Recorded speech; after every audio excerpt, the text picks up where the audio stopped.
On this dreary night, Wraithmore Mansion is draped in shadow. Somewhere in the corridor, a ghostly figure looms. Watch out! Your every move could startle the area's long-term residents awake. PUBG Mobile's new Spooky Soiree version is now available. Here's a quick run-through of V4.0's themed mode and all the specialty gameplay it has to offer. In Spooky Soiree, you can pick up skill items that infuse Ghosty with ghostly powers. However, you can only equip up to one main skill and 2 passive skills at a time. If you prefer to fight over supplies, you should choose skills that boost your offense and survival. The first skill is Floating Balloon, which lets you fly for a brief period. It's really effective for repositioning or moving to support teammates. Scan is a skill that provides a lot of enemy intel. The Heal and Armorer passive skills allow you to battle to your heart's content without a worry. If you value survival and fun above all, go with Guardian Shield, which provides cover that you can bring anywhere. It also knocks back approaching enemies. Passive skills Boost and Ghost Helm greatly increase your sprinting speed and defense respectively, allowing you to loot your way across the map swiftly and efficiently. If you get defeated in a match and become a prankster ghost, don't fret. Take advantage of the special skills you gain, Bomb, Scan, and Shield, to give your teammates more opportunities. Keep in mind that these skills will gradually become available on different maps at different times. Choose whatever fits your playstyle. This mode has 2 main theme areas, Wraithmore Mansion and the Rock Review. Head straight for Wraithmore Mansion if you love battles. Open ghost crates to expose the locations of all nearby enemies. Speaking of supplies, there's a magic mirror on the first floor with tons of treasure sealed inside, making it a highly contested target. If you'd rather explore the new version in peace, head for the haunted residential area, where the scaredy ghosts gather to avoid intense confrontations. This update introduces a new vehicle, the Magic Broom. It seats 2 players. It has a dash that's great for pursuing enemies. The broom's portability and flexibility is also useful for quickly scouring the area for supply. Plus, it has a powerful sweep that can knock enemies away. There's a lot more ghostly content for you to experience. For more information, be sure to check the official patch notes in the game wiki. Nightfall marks the beginning of your adventure. That sums up most of V4.0's themed updates. Winner, winner, chicken dinner. Finding it hard to fight back against enemies? Is reloading not realistic enough? Is it affecting your battle experience? Does your motorcycle have a busted tire? Did you reach Conqueror tier and have nothing else to do? If any of these are relatable, then don't miss this video. Let's check out the various upgrades in PUBG Mobile V4.0.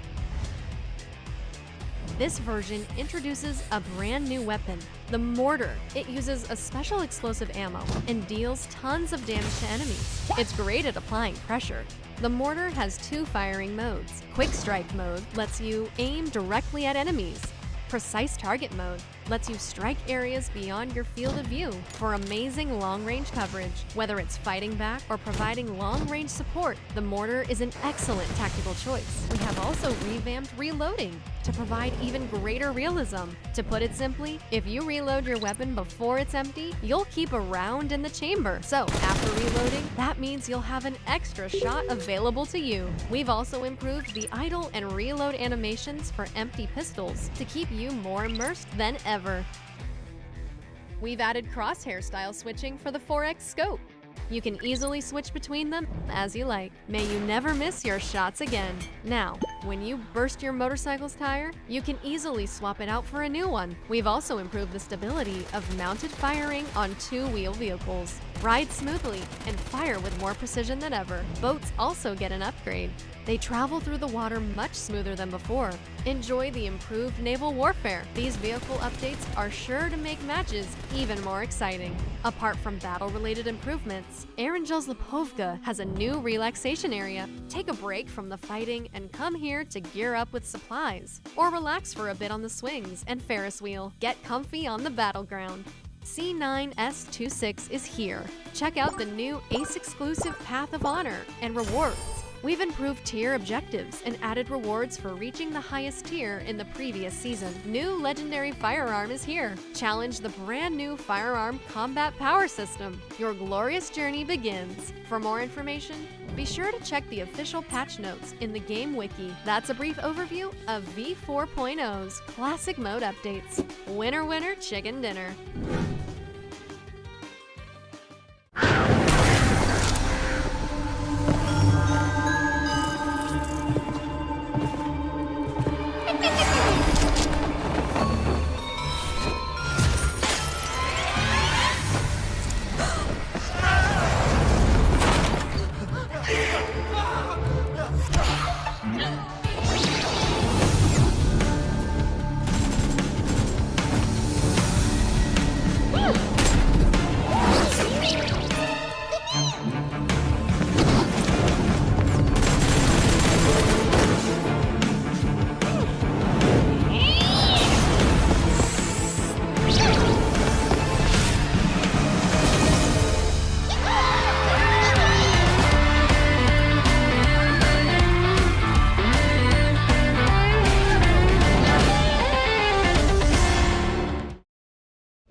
Get to know version 4.0 in 3 minutes. No treats? Then beware of tricks. The new spooky soiree version is here. Let's check out what's new.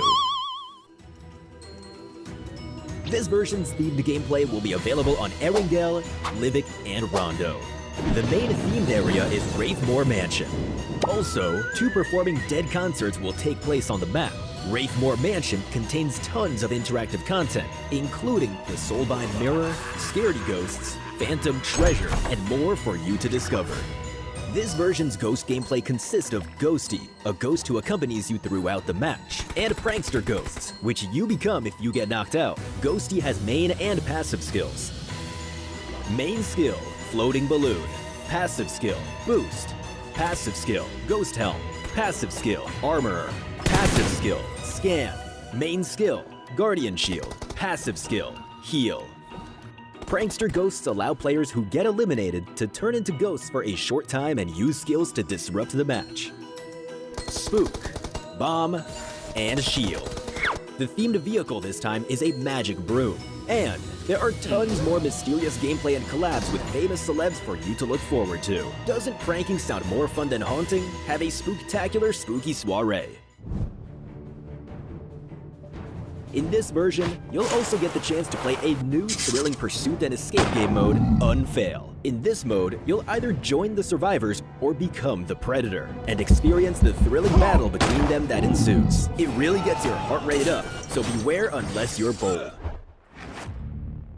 In classic mode, Erangel's Leovka has been updated. There's a new mortar weapon, realistic reloading mechanics, and pistol idle animations. What's more, Cycle 9 Season 26 begins on September 11th, along with the new Firearm Combat Power System, Path of Glory, and Weekend Joy.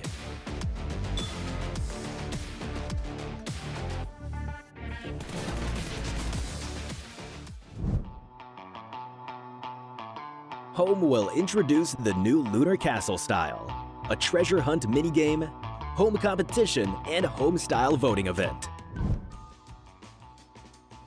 Perhaps most exciting of all is that World of Wonder 1.0 is officially here, bringing full creator access to all players. Also included are the new World of Wonder Pass and World of Wonder gifts in an effort to create a win-win ecosystem.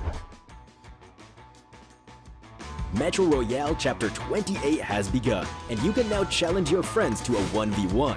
We've also added Ghost Crates. And that's not all. Version 4.0 still has more gameplay on the way, so stay tuned for future in-game announcements. See you next time.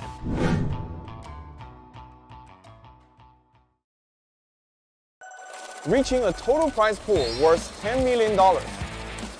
Become a top creator for a chance to win $200,000. Everyone has a chance.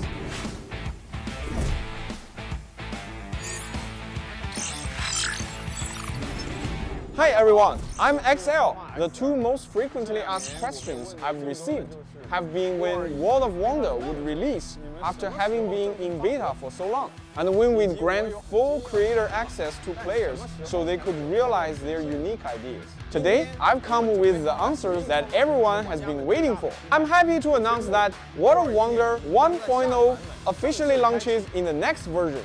In World of Wonder 1.0 will significantly boost creator access, letting more players join in creating. Of course, we've also prepared plenty of rewards. World of Wonder cash incentives have increased yet again, reaching a total prize pool worth $10 million.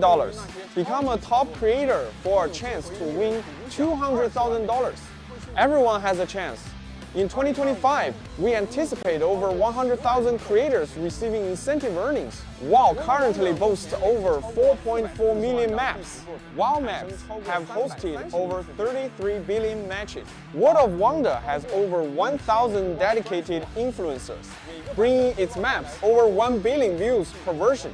If you'd like to become a WoW ambassador as well, you can join the Next Star program for smaller influencers for a chance to win a share of the $6 million cash prize pool. Some creators may wonder, my creation skills aren't really up to par right now. Will I still get the chance to receive earnings? Rest assured, everyone has a chance in the World of Wonder incentive program. Every step of the creation process counts. A lot of rookies tell me, XL, I don't know how to take the first step, or I lack inspiration. How do I even start? In World of Wonder 1.0, we'll gradually make the Smart Assistant feature more widely available. When you don't know how to get started or lack inspiration, you can turn to the Smart Assistant for help. Some creators wonder, World of Wonder looks difficult, and I know nothing about coding. Does this mean my maps will never turn out good? Here, I'd like to recommend our visual programming tool. Through simple configurations and logical calculations, you can design something truly unique without knowing anything about coding. It's sure to take your abilities to the next level. World of Wonder is also an open ecosystem that connects players around the world. For example, we're working with the Prime Minister's Office of Pakistan and collaborating with over 50 global universities to help students gain professional game development skills while discovering new career paths. We are also working with the United Nations to promote environmental and public welfare awareness. We welcome global brands, artists, celebrities, influencers, and map creators of all kinds to join the World of Wonder ecosystem. If you're interested in collaborating with World of Wonder or have any suggestions for us, feel free to contact us through official customer service. Hi everyone, I'm JY. Now that World of Wonder 1.0 has launched, we intend to work with everyone to establish a mutually beneficial ecosystem for the mode. Players often complain that World of Wonder lacks challenges and rewards. In order to meet everyone's expectations, we're introducing the World Pass system in World of Wonder 1.0. By playing World of Wonder content and completing missions, players can earn points and get tons of rewards for free. Upgrading the pass also unlocks lots of customizations and exclusive perks. A certain portion of the earnings we receive from the pass will be invested into the World of Wonder incentive program, increasing our cash prize pool to give back to each contributor in the World of Wonder ecosystem. At the same time, we hope every talented creator's fantastic ideas will be worthy of praise and attention. In World of Wonder 1.0, the new gifting system builds a bridge between creators and players. Fans can gift special World of Wonder gifts to instantly give the creator a like for their creativity. These gifts increase creativity points, which can be used to unlock even cooler custom appearances and are displayed on the creativity points ranking. Top creators on the ranking stand to receive tons of cash rewards. All in-game cash earnings will be stored in the co-creation wallet for clarity and transparency. We've added a strict identity verification process to ensure the security of every transaction. We support withdrawals in the vast majority of countries and regions worldwide, allowing you to turn your creations into real-life earnings, no matter where you're located. World of Wonder 1.0 marks a new beginning. We hope all players with creative ideas are able to become game developers. We will continue working on this mutually beneficial ecosystem so that all outstanding creators are well compensated. May all creators march into the future together with World of Wonder. May all creators march into the future together with World of Wonder. Thank you.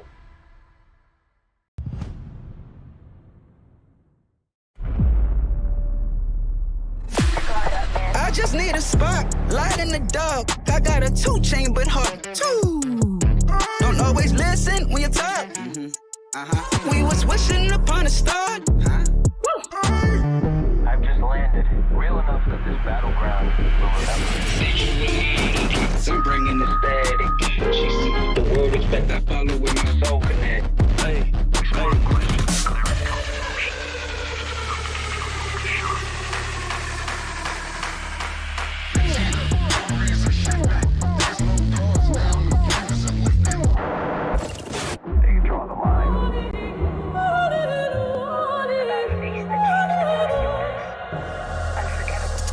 in a storm, I still come aiming, I pressure and rain. Whoa. No fear, every step I claim, face strong, I think I change.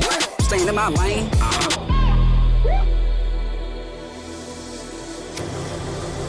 내가 선택할게. 정해진 룰은 없어. 내가 정해. 그게 바로 G-Dragon. Battleground.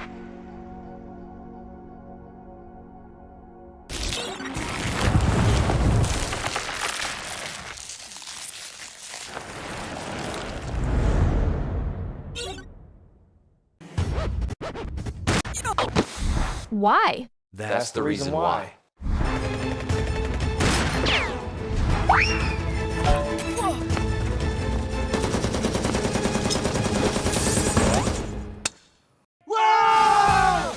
Higher frame rate options available?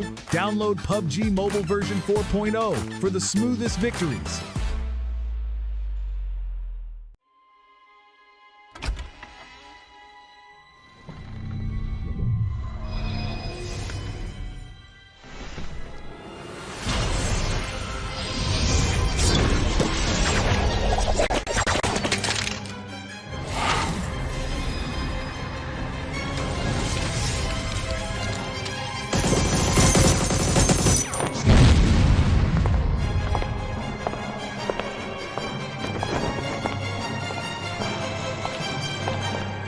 The first ultimate set with removable outwear, Nixon Sinistra, is now available. The first advanced upgradable firearm with sound effects, Nixon Rose AUG, has arrived. It comes with an exclusive Inspect emote. Help you stand out on the battleground. Plus, a cool elimination broadcast, elimination effect, and loot crate to turn eyes on the battleground.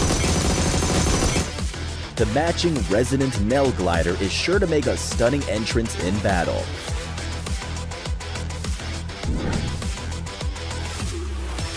Equip the Nixon Sinistra set and battle in style.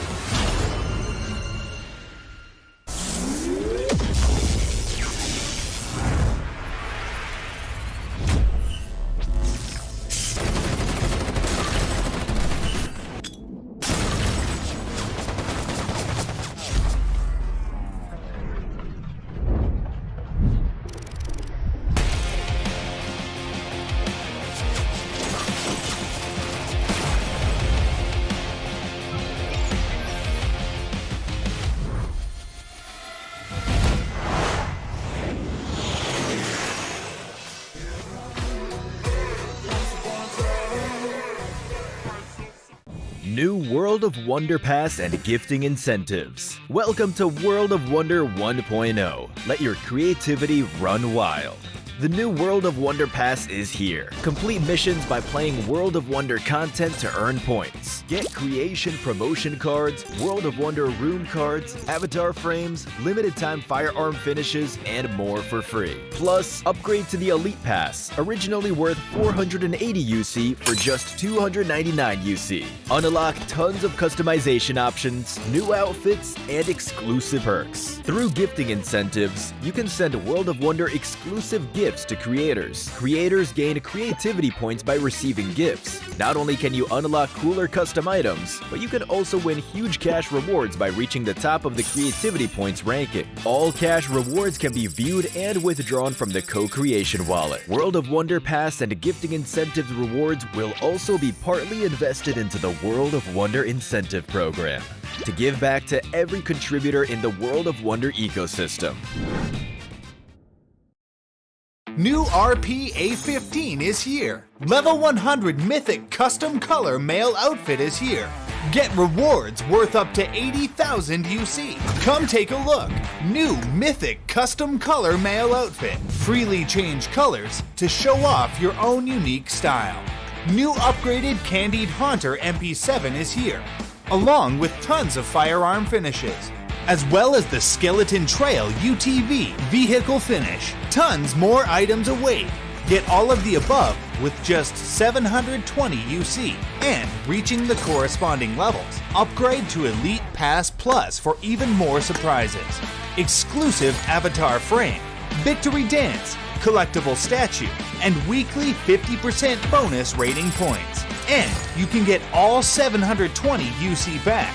Event period 2025 9/11 at 2 o'clock, 2025 11/10 at 23:59. UTC +0. Unlock RP A15 now.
PUBG Mobile.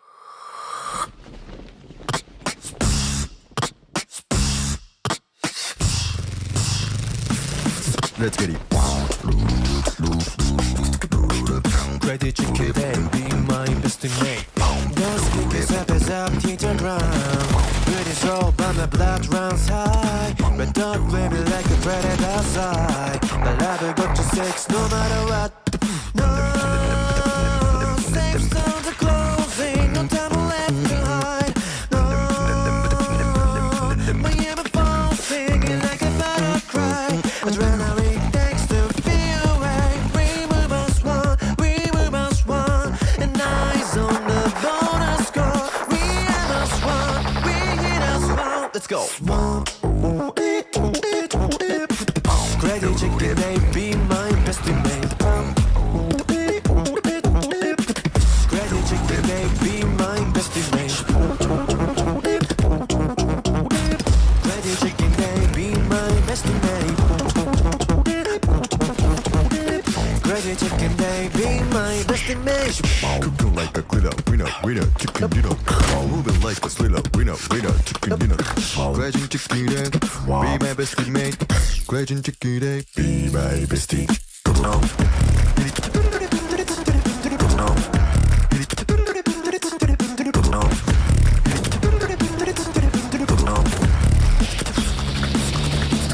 Crazy chicken, they be my best mate.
The first ultimate set with removable outwear, Nixon Sinistra, is now available. The first advanced upgradable firearm with sound effects, Nixon Rose AUG, has arrived. It comes with an exclusive Inspect emote. Help you stand out on the battleground. Plus, a cool elimination broadcast, elimination effect, and loot crate to turn eyes on the battleground. The matching Resonant Mel Glider is sure to make a stunning entrance in battle.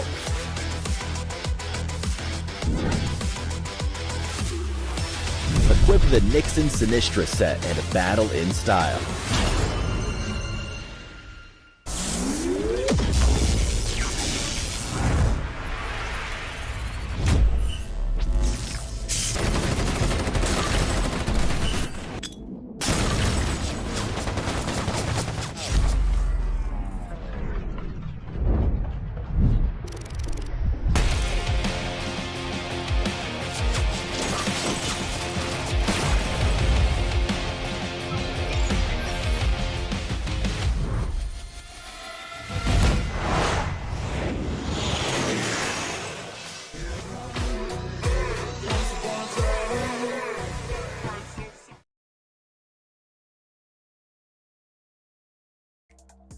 Welcome to day number 2 of our second Super Weekend here at the 2025 PUBG Mobile Super League Southeast Asia Fall. I'm your host, FaZe, and today the Smash Rule is on.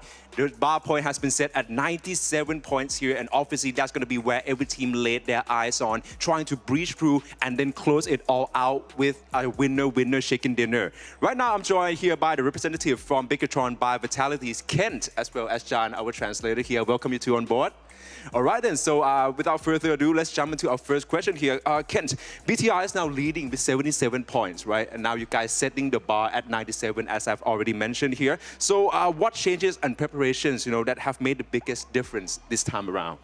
Oke, dengan hari ini bermulanya Smash Rule dan kamu meletakkan target yang sangat tinggi yaitu 97 poin. Ya, sejauh ini apa perubahan yang paling besar ataupun ya persiapan paling besar yang telah terjadi lah buat pasukan BIGETRON by Vitality? Yang kita rasa sebagai coaching staff, kita lihat pemainnya banyak step up secara individual. Sebelum kita mulai season ini, kita percaya bahwa mereka memiliki kemampuan untuk jadi juara. Jadi hari ini atau kemarin kita lihat pemain banyak stepping up dari individual performance. Jadi I'm very proud of them. Okay, so basically before the season start, we believe that this individual have potential to become a champion. And if we take a look back yesterday or maybe today, all the players already improved individually. Alright, so so far I'm pretty proud of them. I see. That's very lovely to hear. We also get a point about your prowess for them either as well. But with that being said, that's a major roster revamp from last season, right? So how do you think the team's comp or maybe even the dynamics differs, when compared to before? Oke, dengan perubahan roster yang besar season ini, menurut kamu sendiri apa ya bisa dibilang dynamic team saat ini dibandingkan dengan sebelumnya? Untuk musim ini sih mungkin banyak pertanyaan sih kenapa kita ada pergantian roster. Mungkin banyak yang pengen tahu juga kenapa. Cuman banyak hal yang nggak bisa kita jelasin di sini. Cuman perbedaan paling besar ya pasti di bagaimana tim bisa saling interaksi satu sama lain di tim dynamics-nya. Gimana mereka bisa saling nguatin satu sama lain juga. Ini kan perpaduan antara veteran dan juga anak-anak muda. Jadi ada balance di situ dan mudah-mudahan balance itu yang kita cari sebelumnya, yang tidak ada di tim sebelumnya itu bisa kita dapetin season ini dan bisa buat kita jadi juara. So basically, a lot of people keep asking or keep question why we change a lot of times about the rosters and everything. But then I believe with the dynamics that I try to build around the team, which is from a veteran player and a rising talent. So I believe that is the missing part that we've been finding for so long. So I believe that this season we already found the missing puzzle and hopefully we can be a champion team. I love that answers, obviously here, and that's been working well for BIGETRON so far, right? So back to your answers before, Kent, you mentioned that you're very proud of the boys, right? So as a lovely coach, is there any specific areas that the boy have improved the most that makes you personally proud about them? Ya, sempat tadi kamu bilang kamu bangga sama anak-anak. Bisa ceritain lebih spesifik nggak di area mana ataupun improvement apa yang dilakukan oleh anak-anak yang membuatkan kamu bangga? Mungkin value yang mereka pegang sekarang ya dari di luar game juga ada disiplin, komitmen, eksternal faktor kita minimalisir sebanyak mungkin. Jadi komitmen mereka terhadap turnamen ini tuh sangat luar biasa. Menurut gua itu adalah hal yang sangat membanggakan sebagai pelatih karena kita nggak harus dorong pemainnya, mereka sudah mendorong dirinya untuk jadi lebih baik setiap harinya. Yeah, I think one of the biggest factor is basically the value outside the game. Whatever players try to show to us, like basically, whenever we as a coaching staff, we don't have to push them to become a better player. They already push themselves by doing their themselves. So I think as a coach, I'm pretty proud about it, and yeah, I'm looking forward to see how they grow. I see, the self-motivations, right? Okay, that's lovely. Okay, Ken, with today's match rule, how many games do you think it will take, for the things to get wrapped up? Oke, dengan hari ini Smash Rule, menurut kamu sendiri perkiraan berapa game bakal kelar hari ini?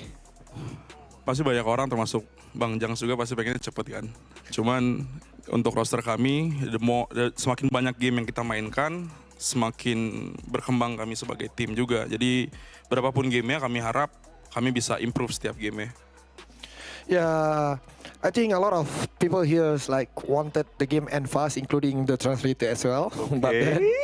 But then, me as my team or me as a coach, I believe that the more games that we play, there's a lot of improvement that we can we can get. So I think we don't really care about the game. We're just gonna maximize all the games, and then we try to be better every single game. I see. Make the most out of the situations, right? That's great to hear then. All right, then this is the final questions now. Kent, do you have any additional words that you would like to send to the teams or maybe to all the BTR fans? Oke, terakhir kata-kata buat mungkin ada tim-tim yang bermain ataupun buat fans-fans BTR sendiri. Oke, buat tim-tim lain sih nggak ada. Paling buat fans. Saat pertama kita bentuk tim ini mungkin banyak pertanyaan, banyak keraguan juga dari kalian. Cuman kita udah nunjukin kemarin kalau misalnya kita mampu dan layak untuk jadi juara.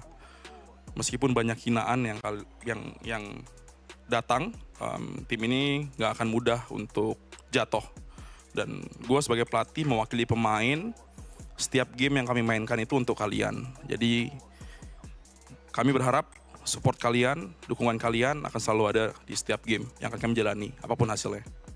To those fans out there, basically, I think a lot of you guys keep question why we change roster, or maybe you guys sometimes throw those hate comment towards us. But one thing I can tell you for sure that we can't be destroyed with those hate comments. And you need to remember that all the games that we play for you, and we really hope that you can support, you can pray for us, and yeah, we already showed to you from yesterday that we can be a champion team with that kind of performance. So just keep praying for us. I see. That is a loud and clear message here. Thank you very much, BTR's Kent, as well as John, our translator here. We would like to send you guys to the very intensive day number 2 of our second Super Weekend here at the 2025 PMSL Southeast Asia Fall.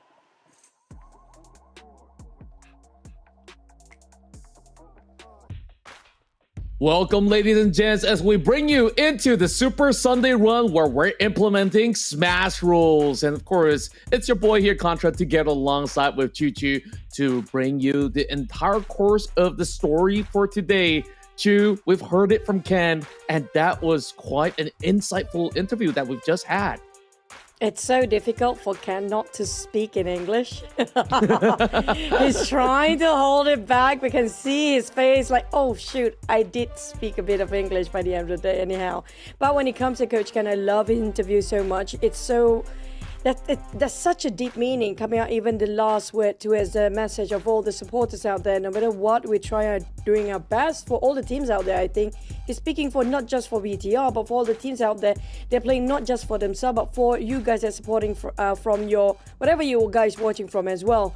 And speaking of which, coming up from Coach Ken, I love the fact he gave the insight regarding the roster of the teams. He's trying to build something new, and one thing that I noticed is working out quite right regarding rookie rising players as well as the veteran and seasoned, just like Zaxi, and they shared in the common ground of love of PUBG Mobile, of course, but to find that complete strategy coming out from very seasoned, and we're talking about very seasoned as in OG, back in PMCO days, to as all the new rising talents. But before we get into more regarding the game, here comes what you guys been missing all this while. Let's go for the format here. That's right. Of course, we got a whopping 200K on the line to get alongside with the usual distributional system where Chicken Dinner rewards them with 10 points and any other position will be a little lower, so they fight for those eliminations. So we're already by the end of our final Super Weekend, and what's left after this is going to be the grand finals happening over the span of the next weekend, so you don't want to miss all the action. And of course, this is high time that the teams prove themselves worthy to be within the top 16 by the end of all the points being gathered up. And of course, as per the schedules as well as the stages that we've gone through, we've already completed all the group stages. Now we're down to the final Smash rule for the Super Weekend. So it is all down to this very moment to see who qualifies for the finals. And the Smasher will also be implemented in Grand Finals, so the Smasher will be here to stay. What's the difference between Super Weekend and Grand Finals? The normal Super Weekend will contribute towards the points for the Grand Finals, and the maximum of a Grand Finals maps will be also 8 maps in the day 3. Last day for 3 days of Grand Finals. In day 3, we will have the Chicken Dinner Smash implemented as well. So it depends on the team whether they can make it through, and it's going to be a huge advantage, especially when it comes to this Super Weekend for their placement points as well. But we want to reintroduce for the teams that's qualified for their Super Weekend. This is the time for them to shine. If you guys haven't seen it yesterday, the team's in trouble right now and in danger zone. That's going to be the Xavier's, GLU, FaZe Clan, or perhaps maybe even Alter Ego. Because I'm talking about this right now because there's a high chance if they smash it quite early for BTR, they might not be in the Grand Finals, and we have to say goodbye for this, especially 3 teams, the Xavier's, GLU, and FaZe Clan. That's right. And of course, we take a very close look into the Super Weekend rankings throughout week 1. And by the end of the day, we will also update it once again, depending on where these teams have been placed by the end of the run. So right now, as it stands, it's going to be Team Flash with that total of 15 points since they were number 1 last week. As we do see a little signs of struggle, but I would still fairly say that Team Flash would still be able to make it into the Grand Finals. Whereas the names that you pointed out earlier, they've been having some tough signs. Talent, they're not playing this weekend as well. They'll be watching very closely to see whether if they could still make the cut, while other teams such as XSP, 7-9, and NST, AZ, and the rest that follows, they did not manage to make qualification into 2 weekends. Therefore, they did not make the cut into the Grand Finals. Whereas MXG, they do stand a chance alongside with 7-9 into this very last hurdle. So hopefully, they'll get to have a little bit more airtime depending on how well BTR or eArena performs. Now, for the teams at the very bottom, especially for Talon, also they are praying, despite they're not playing this Super Weekend, because MXG, the Vikings, as well as Sam9 has been performing quite brilliantly when it comes to this Super Weekend as well, especially coming out from MXG. With MXG, if they manage to get into top 5, then unfortunately Talon will have to say goodbye, including the teams when it comes to the league rank points. They have less than 4 points. They should be scared right now. If any consolation, they still have a shot at winning or even getting into the Grand Finals, yeah? So we gotta wait and see whether these bottom teams that have their debut in this Super Weekend this week can actually make it smash for their dream, or will they actually get the points and also the slot instead. But on the second page, these Xaviers, they are in trouble. If they score only 2 points, last week they scored 2 points as well. It's not going to be enough for them to get into the Grand Final. Same goes for FaZe Clan and GLU. They need to get out from this trench. True enough. And, you know, what could basically change their fate will be to secure perhaps 1 chicken dinner or even high-flying rounds. When speaking of high-flying rounds, BTR had a plenty moving into the rounds of Rondo as well as Wrangle, and they've really shown really strong strides. Like what BTR Ken has mentioned earlier in the interview, like that they finally found that kind of formula when you have that fair share balance of experience as well as firepower coming from the prodigies, and they're not holding anything back right now. They're looking to be growing every step of the way.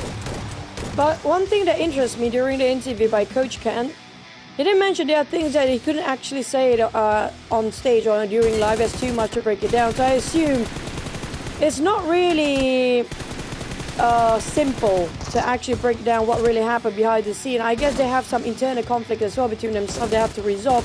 And for today, for them to finally manage to find the perfect synchronization and the perfect chemistry between the team, hopefully they can actually carry it out today as well, because that's what they will need here right now. For eArena, on the other hand, another team that's never failed to disappoint when it comes to Super Weekend. Can they catch up to BTR? They open up such a big margin and stretch it out between the points of BTR and eArena yesterday. And another team they should focus as well for today, should be careful about, it's going to be Team Secret. This is going to be the team that's been underrated so much before this.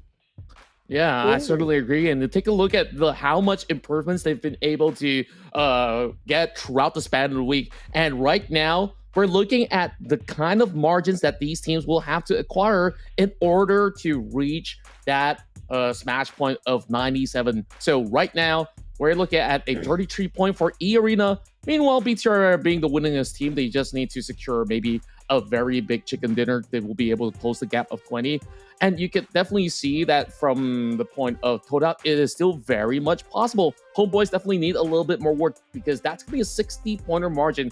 So with a possibility of a total of 8 games, I think it still could be anyone's grasp, depending on how well the top 3 teams perform. Yeah, heavily on the top 3 teams, especially when it goes to Rondo. Now, with 20 points only on the side of BTR, it's not impossible. If they don't get a chicken, it's still fine. Because Rondo is the map. They will try to aim for those elimination. With the recall tower will be also activated, as well as the EMP zone here. So for the teams that the closest one to get into the Smash rule implemented or activated, it's going to be BTR right now. And for the side of eArena, it's slightly a bit further compared to BTR. Of course, they are second place. Now, the top 3 teams for this first map, I think high chance they're going to go all out aggressive here right now. But if they're being reckless, they're also at the bottom team that we talked about before, they're in danger zone and might jeopardize even their grand final slot. So they might actually fight against each other and cancel each other out too early on, depending on who actually getting better and best out of them when it comes to those fights. And of course, when we talk about performance, look no further than TECNO's POVA Ultra 7, and they absolutely give you the very best that you can actually get in the market right now, since it has the 1.5K AMOLED screen, 144 hertz of refresh rates, and of course, long battery life with supercharge, where you can even opt to go wireless as well. So you can game all day long with the TECNO POVA 7 Ultra. So make sure you guys check that out, and you can get yourselves plenty of chicken dinners alongside with your friends with this ultra gadget in your hands. And when it comes to business, I'm going to focus towards more at the very bottom team, because if they don't make it, they will actually lose the grand final slot. But on your side, you're going to go for the top 2 teams. I'm going for the bottom teams instead. Do you think they can actually do it for BTR? They cannot get cancelled quite early. If they got eliminated early on in the second place eArena, can steal away those points. Yeah, the reason why I vote for the top 2 teams is to make things a little bit more exciting moving from game 2 onwards. Like, you know, when you're looking at a team almost at the brink of smashing the entire course of the day, then it will really let the rest of the pack have a sure focus of making sure that they do not do any mistakes, and at the same time put bigger targets on the back of both eArena as well as BIGETRON by Vitality. And you can already see the tone today is a whole lot more different as compared to what we've seen from yesterday.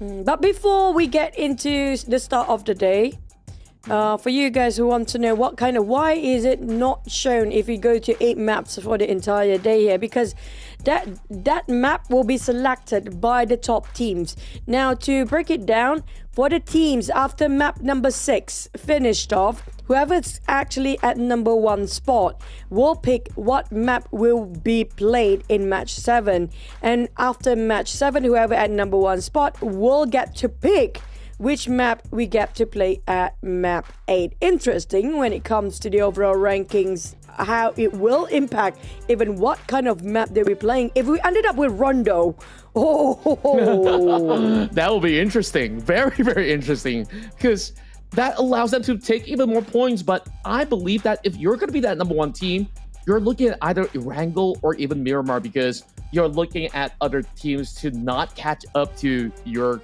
current tempo if you're holding to that number 1 spot. And of course, with them having that favor, they're more confident to actually close things out. But we'll see how that one plays out, as we've got less than 10 seconds before we hit right into our very first game. So sit back, relax, and enjoy what's to come here in the PUBG Mobile Super League Southeast Asia.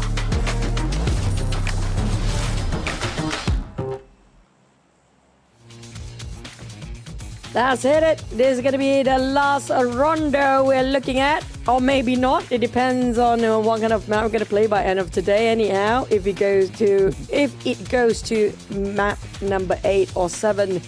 But it's probably high chance we're going to see the last Rondo map. But we agree with you, Contra. When it comes to, if the top teams. But at the same time, it also gives them a bit more wiggle room if we ended up with Rondo here today as well, because of the recall tower. So Yeah. I guess we have to wait and see whether we go there or not, because right now all eyes set onto BTR and eArena. A lot of teams, especially at the very bottom, teams such as GLU, FaZe Clan and Xavier will try to shut them down. I don't know, will they actually target them way early on and having some hot drops? But if things didn't turn out as they hope it will be, yes, you can hot drop a team if you want to target to finish them off straight away, like number 1 and number 2 team. But can you win the fight against them? Yeah, easily that could be backfired. And when we talk about fights, we have a plenty. And to kick things off, it's going to be TODAK with that already kneeling down those members coming from Hill Esports. He secures that very quickly. That's going to be the first fight taken by the Malaysian team. Kenny holding down the line as there is a big swing coming from 9 to take another member down. Hill Esports, they crumble one after another, but I believe there's still one member remaining for them to go in for the recall. The last player of Hill nowhere near to be seen. I assume he's going to be around the tower. Tree touch. Lizzie found himself vehicle. Hopefully he don't get shot when he's trying to find his tower. I mean, great, yeah, vehicle, but the engine noise will attract, look at that, he stopped being pinned down by these teams. But we're going to have sort of a Hongshan Dangqing circle. If it's Hongshan, it's going to be very interesting. But if it's going to be in between, we had this sort of circle before on the outskirts of Yulin where those high ground, there's one particular high mountain that's going to be probably the last few circle center. But on the side of Homebois MAQNA Esports, it's going to be against Vampires. It's going to be the number 5 team versus team number 10. Ooh, Kim, bring the brand new weapon into play, as this could be the map exclusive with the JS7. Now going for a big swing, Lazarus. Almost missing the mark right there, as Kim is actually following suit to trace where is he actually going instead. And he's just going to try to bring the fight towards the members of Vampire Esports, but backup has arrived in the form of Huey. So now it's 2 versus 1. Kim, he vaults over the window in the worst of moments, so he was going to be ending up with those members picking it up. Whoa! Woo! They take out MXG. Mixer gang, Macaris, it's going to be trio for all these fights. They're leaving one man behind just for the sake of the recall option. But for GLU, they can afford to lose here as well. They need those points. They need to at least get some eliminations. But Xbox, aside of GLU right now, they are more contributing points to its Mixer gang instead of getting points for themselves. And Mixer gang might actually cause another, as Gatslow finished them off with a very low amount of bullet remaining, but at least any consolation, he got himself an exchange of rifles on the inside of the death box. So back to his side of GLU. We do know there's going to be some recalls going on, but GLU, it just shows their firepower is not there yet. They need those points, and they are very scattered. It's going to be eArena next against another GLU member, TECNO. Thickly by the steering wheels, but he's going to be shredded apart with too many overwhelming members of eArena. It's so unfortunate because you saw from that overview that there was a tower nearby, but he could not even reach out because eArena is present at this current point in time. So it's really down to KF, and thankfully KF is going to have a lot of wiggle room, but from the mini-map, I don't see any recall points around this vicinity, so he's got to really wait for the right moment to put his teammates back online. He has to be extra careful as well. There's a lot of pressure on KF right now. If he goes down, that's going to be it. Might as well loot up if in case you need to take the blue zone for a bit after stage 2 hits. But for the side of GLU, that's going to be a tough start for them. But at least there's nobody around for the side of the last member of GLU, but back to his Homebois MAQNA. They managed to reset as a 4 despite they lost a couple of members early on. That's going to be around Muhopan, where we do have Homebois MAQNA, VOIN, and there's one more team around there, and it's probably going to be one TODAK player. Oh, this is definitely going to be a little bit more interesting with the involvement of TODAK. But for now, seems like it's going to be some fair exchange, but it's still going to be a full Sentry members versus 2 right now. VOIN Esports holding by the corner of the walls, and they get the first contact, but not quite enough. Razak instantly getting touched. Well, it's going to be Zeta from the off angle over the top side of the roof in order to form an exchange, and he's already bringing it down to a 1v1. Oh, Zeta, finish off. Here comes another one. 1v1 between a round ring around the Rosie. They're going to go in circles, and Zeta won with that shotgun. And it's going to be 3 points contributed to it. So VOIN Esports. And part of them actually stays in the blue zone just in case things didn't work out for them. But for Homebois, MAQNA immediately going for the recall. Around Kunta, a bit far when it comes to the circle. I mean, I kind of get why he has to do that far from the rest, just in case there's a third party coming up soon. But for Homebois, MAQNA, despite they lost those skirmish, it's still going to be okay. GLU managed to reset themselves again and going for another fight. And this is going to be only KF right now. The rest of the teams seems to be landing down here. But if eArena shoot them down immediately, GLU, they might not end up with the points. So they have to win this fight no matter what. Oh, he missed his moment, and just with that grenade, it knocks down KF. Thankfully, KF did manage to bring back a member, so it's not down and out just yet. Sakura is holding this position, and C2 also being brought back. So eArena, they're really on a mission to eliminate those members of Glue, but it's only down to Noel at the moment. Noel in the center with, that JS7 will not last him long enough. His solo against the rest of eArena. But Xbox is Stickley coming up from behind. Here comes the Nate flying over, but for eArena, they need to heal themselves back up. It's a blue zone. Start to chip down a bit of their HP. Sounds very minute, but at the same time, it will still hurt them if Sakura don't reset himself. But Stickley managed to get one shot, beautiful one from a far-off angle. Will he go for the execution? It's down to TODAK and Sakura to actually go and save NC2. We do have Mixer Gang versus BTR next.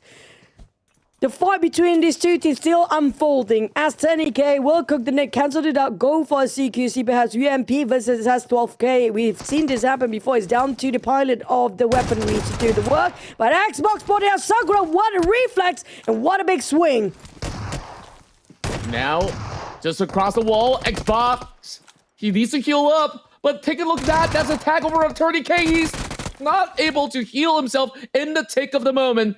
Stickley also teaming alongside in order to bring Glue Squad back in order. And just like that, eArena, they got overwhelmed and they kind of underestimated the sheer firepower. And right now, Alter Ego goes toe-to-toe against FaZe Clan. Chopper will try to stop Rosemary. Chaco as well, both actually cooking up the nade coming over to his side of the corner. But the circle strings around Yulin. It's going to be very similar to yesterday's circle as well. So everybody will try to fight for those high ground. Back to the side of Alter Ego. Snape is down as well. Chopper managed to finish him off. Where's the last member? Did he manage to go for the recall tower yet or not? I think it's a bit far for the last player of Alter Ego. It's probably just going to recall the rest of them once they got executed here. But for the rest of FaZe Clan, they will get the reset. They will go for the revival. And that's going to be another point. 2 points translated into the overall rankings later on for FaZe Clan right now. Moana just reached the recall point, and he's going to be able to bring them back to life. So far, 3 points gained from the side of Alter Ego. I believe they will once again going for the challenge, but they're going to be a little far off into Neox Factory instead, just to secure a couple before they rejoin with the Cavalry, while the rest of Vampire Esports are playing from the corners of Hongshan. As we can see from the minimap, there's a couple of teams occupying that facility already, but they still managing to land a tap over onto the member 7-9 Mika on the ground. And there's also members from the side of the Savior just across the corner as they're going toe-to-toe right now. Red Bull across the corner tries to trade right back as the rest of the Savior, they're hovering across multiple compounds to hold out. Mixer Gang. I'm trying to count how many players here for a side of MXG. Do they have the 4th member ready up to the recall tower in case things didn't turn out well? It's going to be Vampires taking on Gat Slow as well. They're stealing those points away from afar. Vampires. Where those shots came from, I think it's just right across the other side. There's a recall tower nearby for BTI as well in case they need it for Vampires rushing in. But for Hill, they're starting to move. Well, on the side of MXG, they managed to reset, but the elimination coming up from MXG, it's humongous already. 8 so far secured. Yeah, they've been doing a massive duty to really take on all these players, and at the very same time, they've been able to also get those efficient recalls through, and now back in shape. But a lot of these teams right now are tanking the blue zone just to get themselves back as a full unit, while Jiki having a little bit of a choke point setup alongside with the rest of Team Secret. You can already see that his buggy has already been shredded out with one tire being popped. But hey, Doki doesn't mind that, so long as he can secure even more points up against TODAK. Now that's a little strike over onto the top 4 teams as they are going neck to neck right now. Back and forth as we see Zeras this time being pinned down. It's quite concerning. They are playing inside of the blue zone for the longest time for both Team Secret and TODAK. With Team Secret, a lot at stake here if they're not being careful because they're working as a 4. If you have a 4 inside of the blue zone and you're fighting against an entire crew of another team, there's a high chance of getting eliminated very quickly. And for Team Secret, there's going to be everything on the line here right now. We have plenty of teams in the blue zone. Might as well make the whole map blue zone right now. And TODAK finish off Zeros. There's going to be TODAK down to 2 players on the side of Team Secret. They're not having so much either. Down to 3 right now. 9 got their elevations, but it's going to be Juke. GK actually got those points away. Juke securing it for the win on the side of Team Secret. Now the next option, they have to go for the recall tower to recall back Zerus and reset back as a 4. And that's huge news for the side of Team Secret. They can leapfrog against TODAK and secure even further points. And now they will be chasing up against eArena. That form of back and forth definitely was necessary when you have a team that's been racing up against you. TODAK now only sorts himself out with 5 points. While we take a glance back over to the side of BTR, they've been holding this high mountain with Planet at the top. Vampire Esports.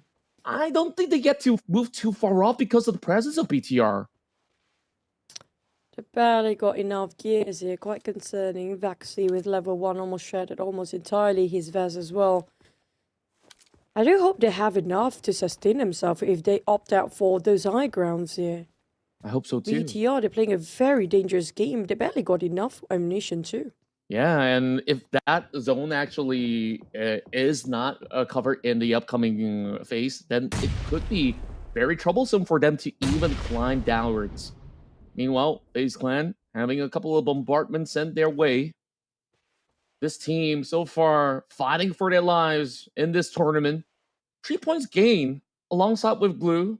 So it pretty much neutralizes the stance once again with Blue still having a significant small gap against the rest of FaZe Clan. So they will have to fight their way out if they really want to leapfrog ahead.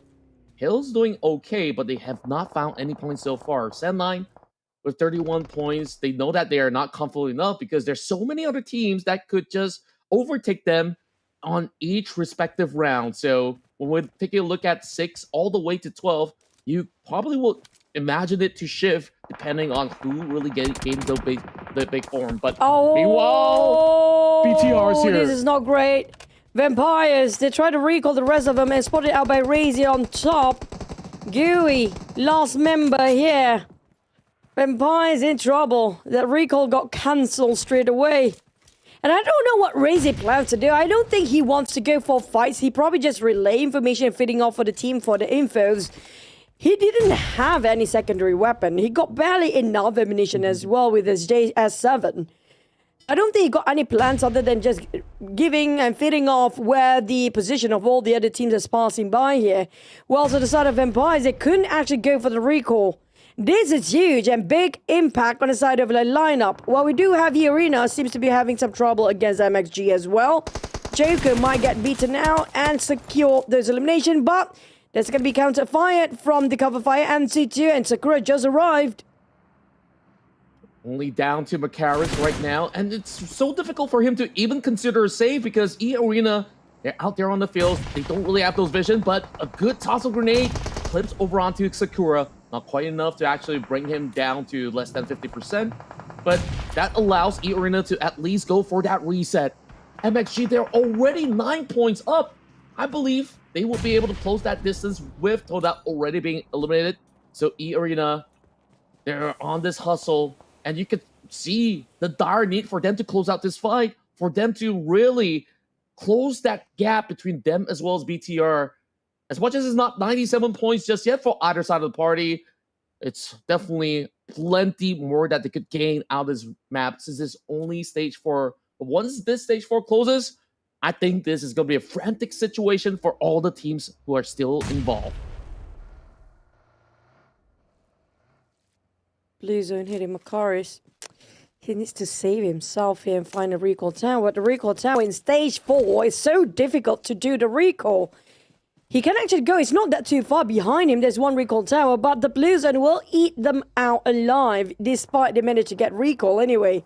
So you need to find a safe recall tower, but it's scarce when it comes to this sort of circle. There's barely even one recall tower around the safe zone here, and it's too much at risk. With 15 teams still intact, very small circle. If you recall in the center of everyone else, everybody starts to shoot while you're still floating on top of them.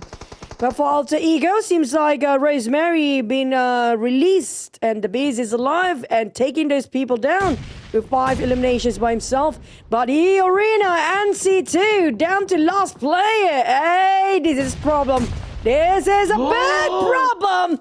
As they got eliminated at first, this gives so much room for BTR to keep it going. Oh my word.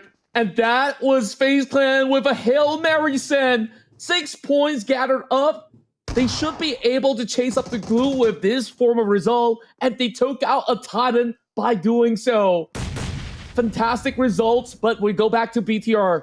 Vampire Esports is the one to challenge. The last we saw, Razy has been the nuisance to try to deny players from going for those revives, and now Vampire Esports, they know that there's no other option but to fight out the rest of BTR, and that detonation falls too. And now it's only down to Federalis. Nasty nade by Mela, but Nasty coming out from the side off angle is always going to be Federalis out of nowhere. Finish off same 9 as well, while FaZe Clan taking out Homebois MAQNA. BTR, they're closing the gap, but at the same time they're taking too much of the blue zone. They are in trouble with Sam 9 right now. Razy just fall off from those high cliff early on, couldn't do much about it. But I don't know if they can still recall with only 2 players here and barely got any recall tower. I don't think there's any at all around here for the last few circles, but still plenty of teams remaining.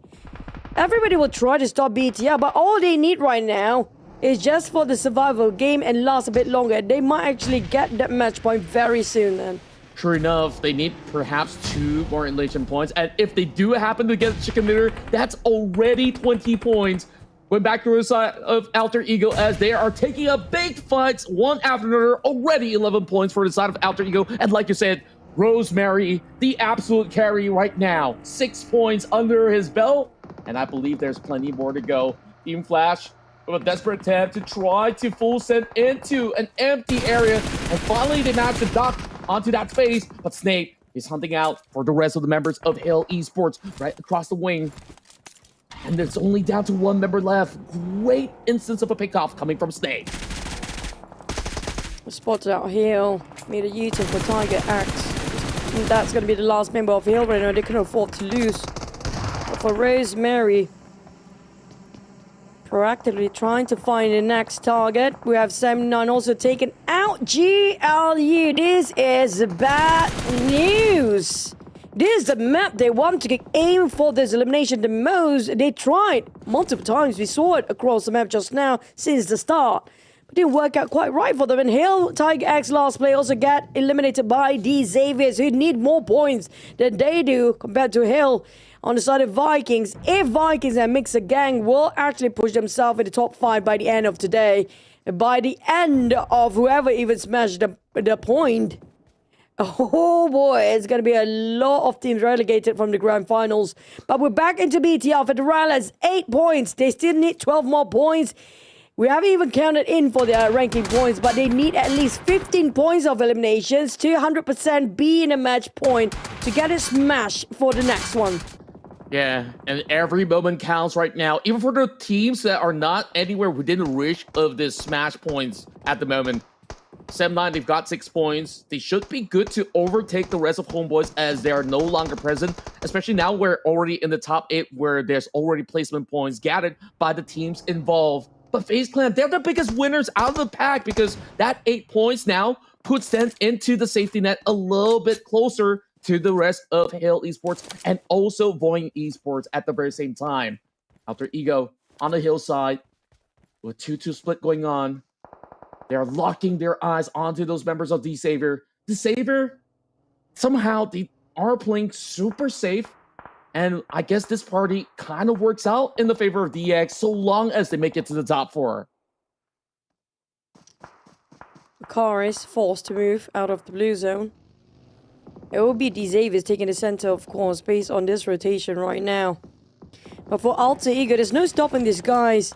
They know a lot at stake here. Yes, there seems to be a 50-50 to get a slot into Grand Finals, but they want the 100% secure for that slot. And this is just a great turn to start the day on the side of Alter Ego. But for 7-9, on the other hand, they're left with only 2 players. They have to make it to the top 5 to 100% secure the Grand Finals by end of today. So like it or not, they have to fight their way through. But the only team with a full score and is just D-Saviors and Alter Ego. And D-Saviors have got the center, they've got plenty of space to play with. But I do have my eyes set to BTR. They're not taking any actions. They're waiting for the time until it's top 4 perhaps. Then they start taking action because they know those rank points so valuable at this point on the side of BTR. Absolutely. And at the very same time, they were also locked into that same terrain. I believe there was a couple shots coming from AE towards BTR, so they cannot afford to move. But now they're hunting out for the member of FaZe Clan. He was hiding in that little dip, and just like that, with a full swing of the squad, they've been able to really catch him off guard. Now that's already 5 points secured by Krypton himself as they take down Team Flash and that spur of the moment. And finally, we get some activation coming in from the side of D-Savior. Powergen goes in for a knock. Can he find another one? As Shopper QQ is the final remaining member from the side of FaZe Clan. Can he buy more time before they make it into the top 5? We'll have to see. Now they swerve the attention back towards that 9. BTR, Razy couldn't actually reset himself, taken down by Nate D-Saviors. But we have the mid skirmish, the top teams with the most eliminations. Alter Ego rising back from the dead. And now keep pushing the numbers up. They are challenging all the teams. They are really doing all out here right now in Rondo Mem, knowing the fact there's a recall early on. They tried to take advantage of it and now almost close to 20 points. With 6 more points to go. They might actually score 30 points here for this map. Only even, they might even score a chicken afterwards. And that's going to be big, but MAQNA is 1-8 to a side of Trang, but it's going to be Vikings with full squad still. Won't already cooked the nade. They are a bit busy against them now, but Tin's can do anything about it. He has to leave. Down to 1 HP, but 2 teams going down, possibly back-to-back. It's going to be D-Saviors and BTR! Oh, they didn't hit the match point before they went down. At the very least, they make it into a top 6 finish alongside with 8 points being gathered. But Kara so far, by so much space by himself, he depleted 2 members inside of MVKE. Now it's a 1 versus 2. Absolutely doable. And he spots him out. This could be a big moment for MXG, but the blue zone's already chipping in. Very risky place to be. Now he's putting the pressure alongside, but he gets snatched from across the corner. Break, finding the final blow. MVKE prevails into the top 4. I have a feeling it's going to be Alter Ego versus D-Saviors for ending here. Speaking of the teams that seems to be rising in the very last day at the very critical moment. Both teams near those points. Especially D-Saviors. When it comes to eliminations, it's not too little, but not too great either compared to Alter Ego. Of course, they just let loose everything and unleash the beast within them for the side of Alter Ego for now. But for Shopper and Vikings, oh boy, they might be the victims here, depending on D-Saviors and Alter Ego whether they want to go and push forward and deny the entry into the circle or not. But we're down to the top 4 teams here. With FaZe Clan, Shopper can actually last long enough. There's such a big recovery coming in from MVKE, FaZe as well as D-Savior to manage a top 4. This might actually put them into the finals. We'll have to see how many more rounds will they get.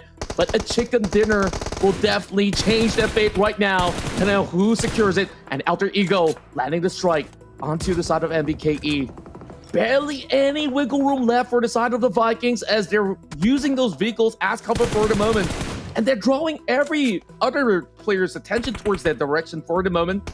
While D-Savior, they're sitting still, waiting for the right chance to strike down AE. The repositioning. 2-2 formation aside of Alter Ego. Two of them try to cover on the northern side, the other two try to see what's on the southern side. How many teams are there? But for the Vikings, the smokes pop kind of give away the information as well. Wound T advancing forward. It's a bit too much at Resonate. What a spray! Not even a glimpse to get it out. Barely touching the rim of circle. These guys really showing no mercy at all. They spotted out Shopper as well. These Avians, whatever point they can actually find it, try to take it away. Well, Alter Ego, they can get 20 eliminations here if they found the rest of the teams that is without the full squad in. It's down to Shopper and Break. Who will be the point taken out by whom? Contributing to which team? Lamborghini spotted out Break. He will not let him go.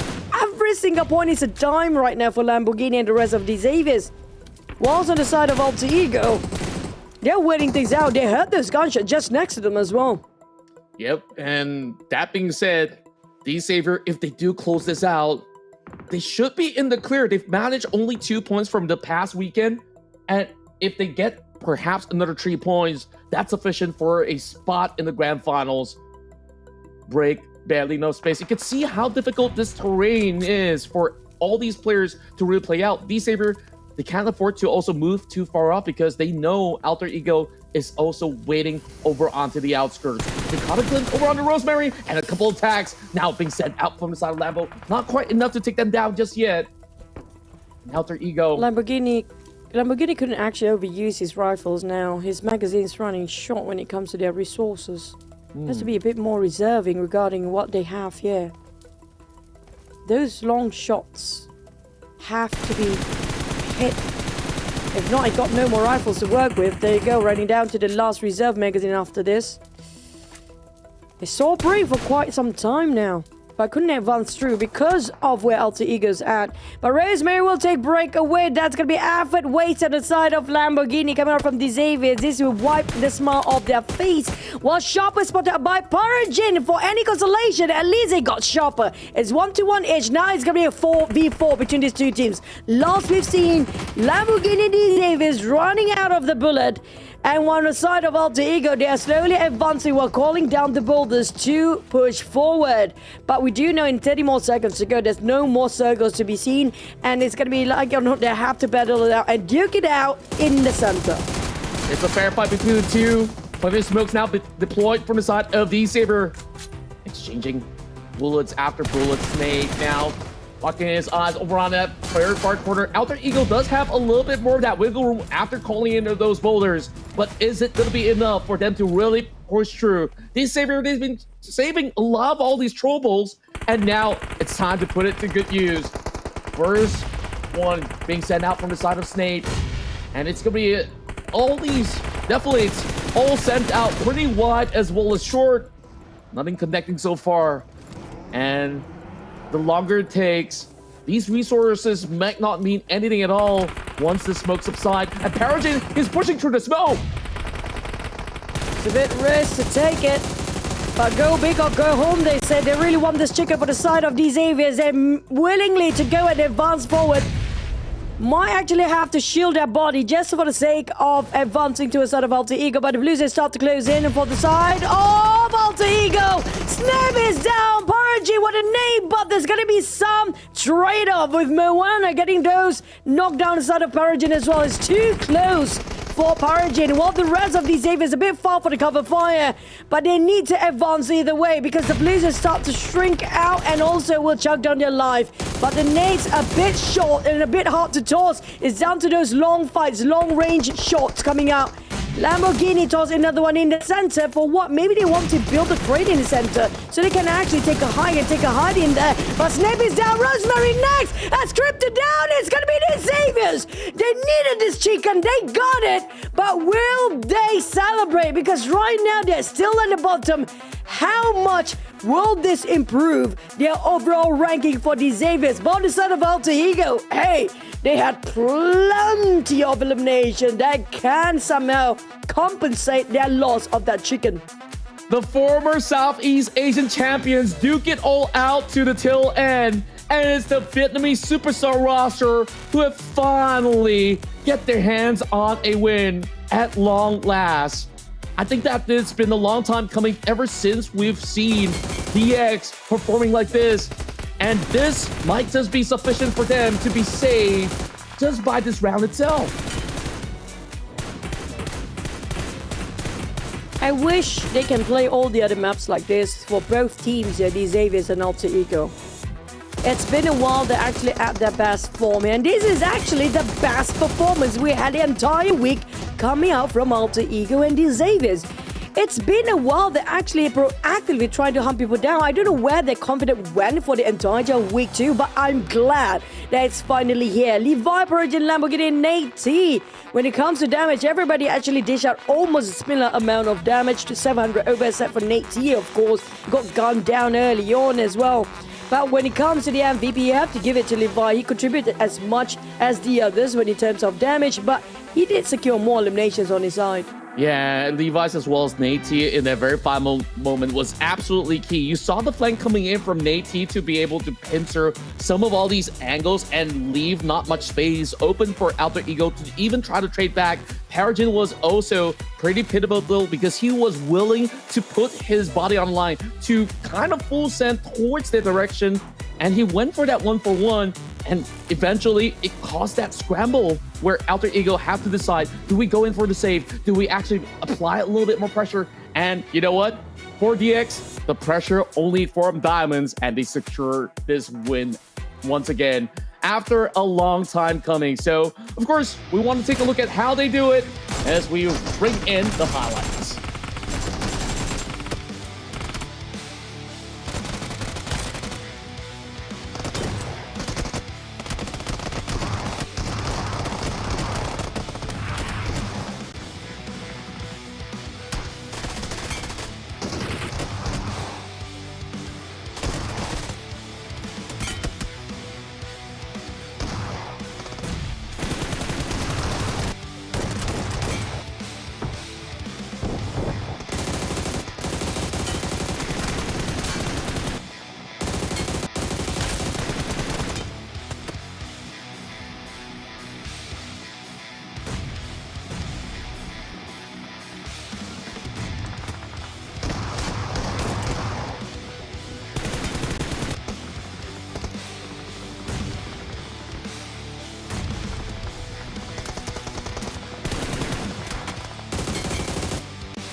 What a map just now since the start. Not even the circle popped yet. We get some action down to the very last wire. Very last second too. Non-stop fighting for the teams. They try to gain as much elimination as they can when it comes to Rondo map. But the most damage that I've seen so far, my entirety of the casting this league this season right now, this is going to be the most out of it. 4,089 damage by Alter Ego. Imagine if they score a chicken.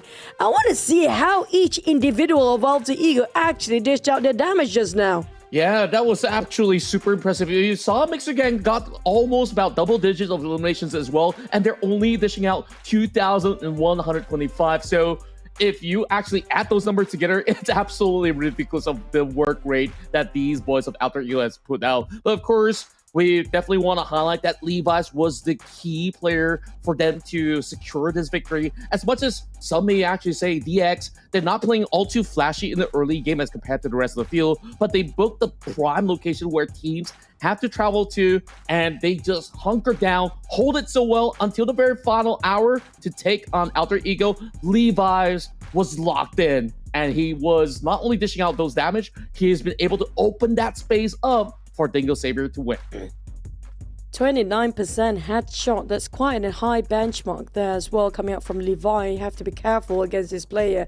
But 22 points, Altiga, no chicken, no problem for this time. But they will definitely get into the grand finals if they keep performing like this. Because last week they only scored like, what, 3-4 points? If they score another 3-4 points by end of today, it's still going to be A-OK because they will get the slot into grand finals. And when it comes to the Xaviers, they are one of the shaky teams when it comes to getting those slot in grand finals. I'm glad they actually start to wake up here today with 21 points. They scored the chicken, so that's a big contribution. But I do want to see the other team like FaZe Clan as well as GLU. I'm not seeing GLU in the first page. This is quite concerning since they only scored 1 point last week for their league ranks. Yeah, and this time they only managed to secure 3 points, whereas it's big improvements coming in from both MVKE and also FaZe Clan in this round. So Glue, I think they'll be pushed down in the pecking order because this round, you see all these teams start to really show some aggression all across the field. Even the team like eArena was struggling in the early game. They walked away with 6 points at the very least. Hell Esports, I think they were trying to actually pick up fights, but they also were struggling to even get those recall in the early span of the matches. So it is an early bout, but there's still a few matches remaining. BTR, they're inching closer and closer to the 97 points as they're holding to that #1 spot. But this round, it's been huge for Alter Ego as they push all the way into the top 6 together alongside MXG with those improvements as well with 48 points. BTR a bit too early when they got eliminated early on. 11 points to go still, which gives so much opportunity for the teams like eArena and Team Secret to close the gap in between them. But I want to congratulate Alter Ego from the very bottom now up to the top page as well. But on the side of the Xavier, they still have plenty more maps to go. That's good news for them because right now they're slowly climbing up to the 10th spot despite starting off at 16 early on.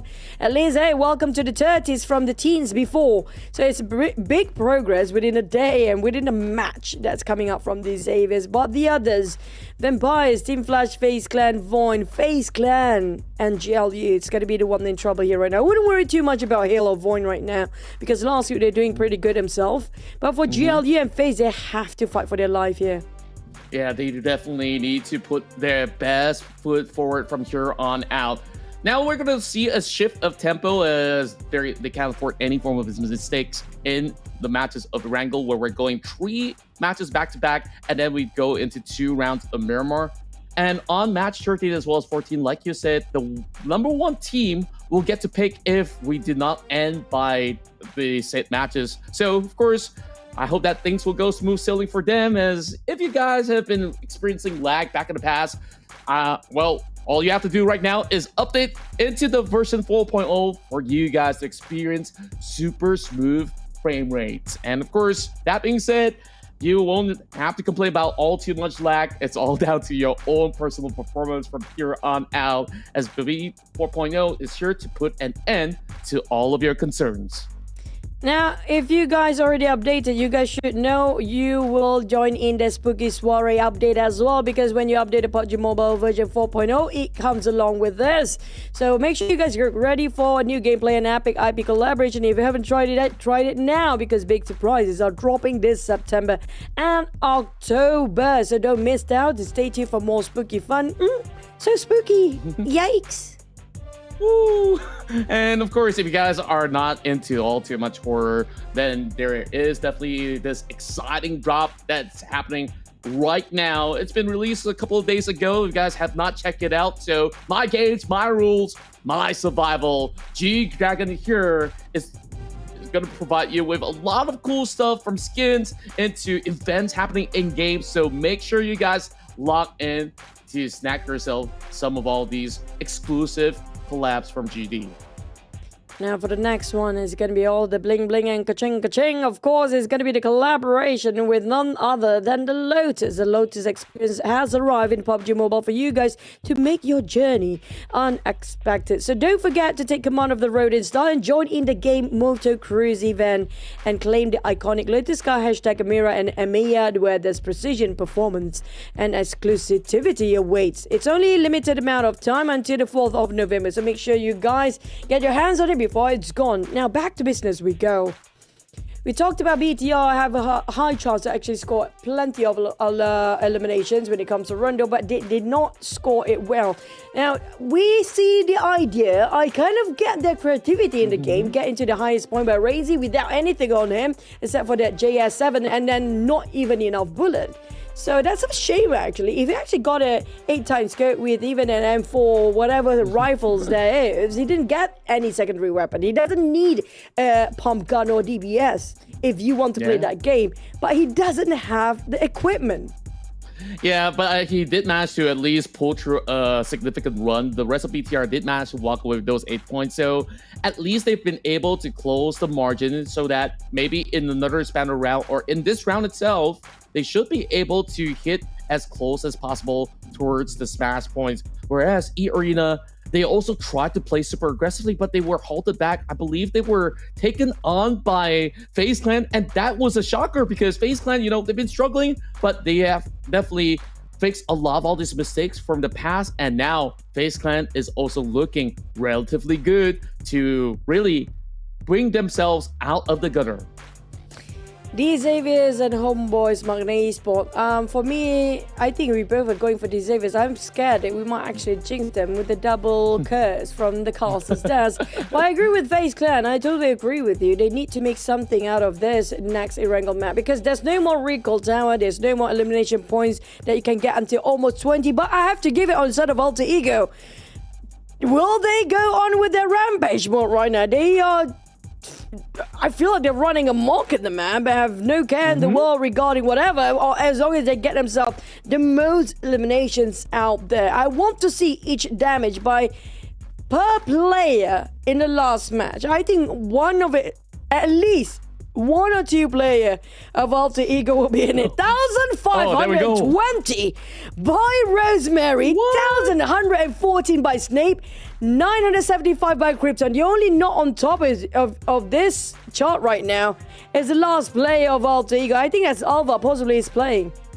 Yeah, I think it was absolutely Alva. But hey, if your teammates can hit that hard, it doesn't matter too much because last round, they've been able to achieve 22 points without a chicken dinner, and DX, they were just 1 point shy. But both sides are absolutely feeling super happy about their performance out of that round of Rondo. Now, moving into Wrangle, of course, you will see maybe lesser output when it comes down to damage as compared to maybe last round because of the number of revives that goes through, allowing them to fight for so much longer. So this time around, with the perception change, and also the tempo difference when it comes down to how they actually play out fights, I'm hoping that D-Saber can kind of find that same kind of rhythm. But, you know, maybe we've put the predictions a little bit of far stretch on how much we're expecting these teams to really get back-to-back wins. But hey, it's still a possibility. Hey. It's not a prediction these days. It's team to focus, and they need to focus here right now. I mean, a prediction or not, it's team to focus, and these Xaviers is going to be the team that need their focus right now. Same goes for FaZe Clan. I mean, it's not far stretch at all. They need to perform like how they did just now because there's a high chance the third map, we might have somebody to smash it based on how BTR still couldn't score their smash point rule. So that's open up for the teams at second and third place. eArena and TODAK might join in anytime soon. But let's walk into or fly into the normal map again. The OG, the classical eRangle.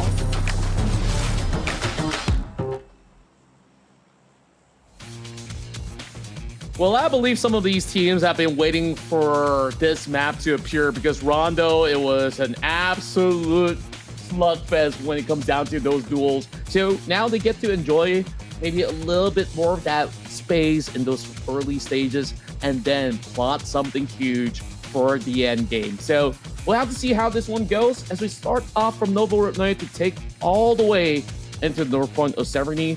Still a lot of space for them to really work with. Maybe a far stretch for Primos Party. We'll expect teams like Vampire Esports to shift locations maybe into Stalber. We'll have to wait and see. While Hill Esports are currently the ones sitting at the bottom because FaZe Clan as well as the X, they've decided today is the day that they go all in, and it's just so lovely to see. We have to rectify our points just now. It wasn't Alba. Alba's not playing here for Alter Ego. It's going to be MAQNA. Okay.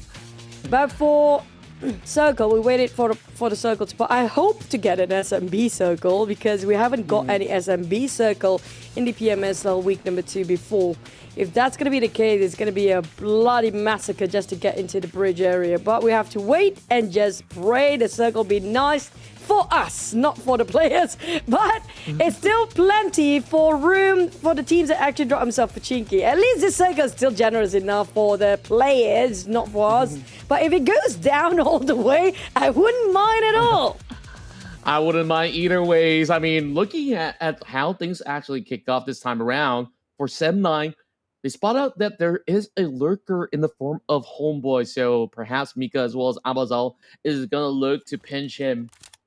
He's got the micro Uzi, good enough to defend himself for now, but his secondary weapon is only a pistol, so that's not going to be good enough. The entire squad is already here, and Homebois MAQNA Esports, despite having such a huge improvement, you see them side by side. They're 1 point behind Sem9, and Shamils kind of found another Malaysian team in the form of TODAK, and that's first blood already being secured.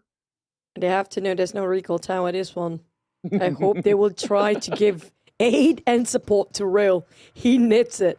He needs it bad right now. He barely got enough when it comes to gears. At least he spotted out an AKM just now. But the rest of Homeboys just arrived. Yuhai already opened up the fire. It will be a very short-range combat with Shamil starting to take it off his Bison. Will he open the door? He doesn't want to open the door. He knows it's a trap. But speaking of another trap, eArena spotted out GLU. We talked about GLU before. They are in trouble with one man short.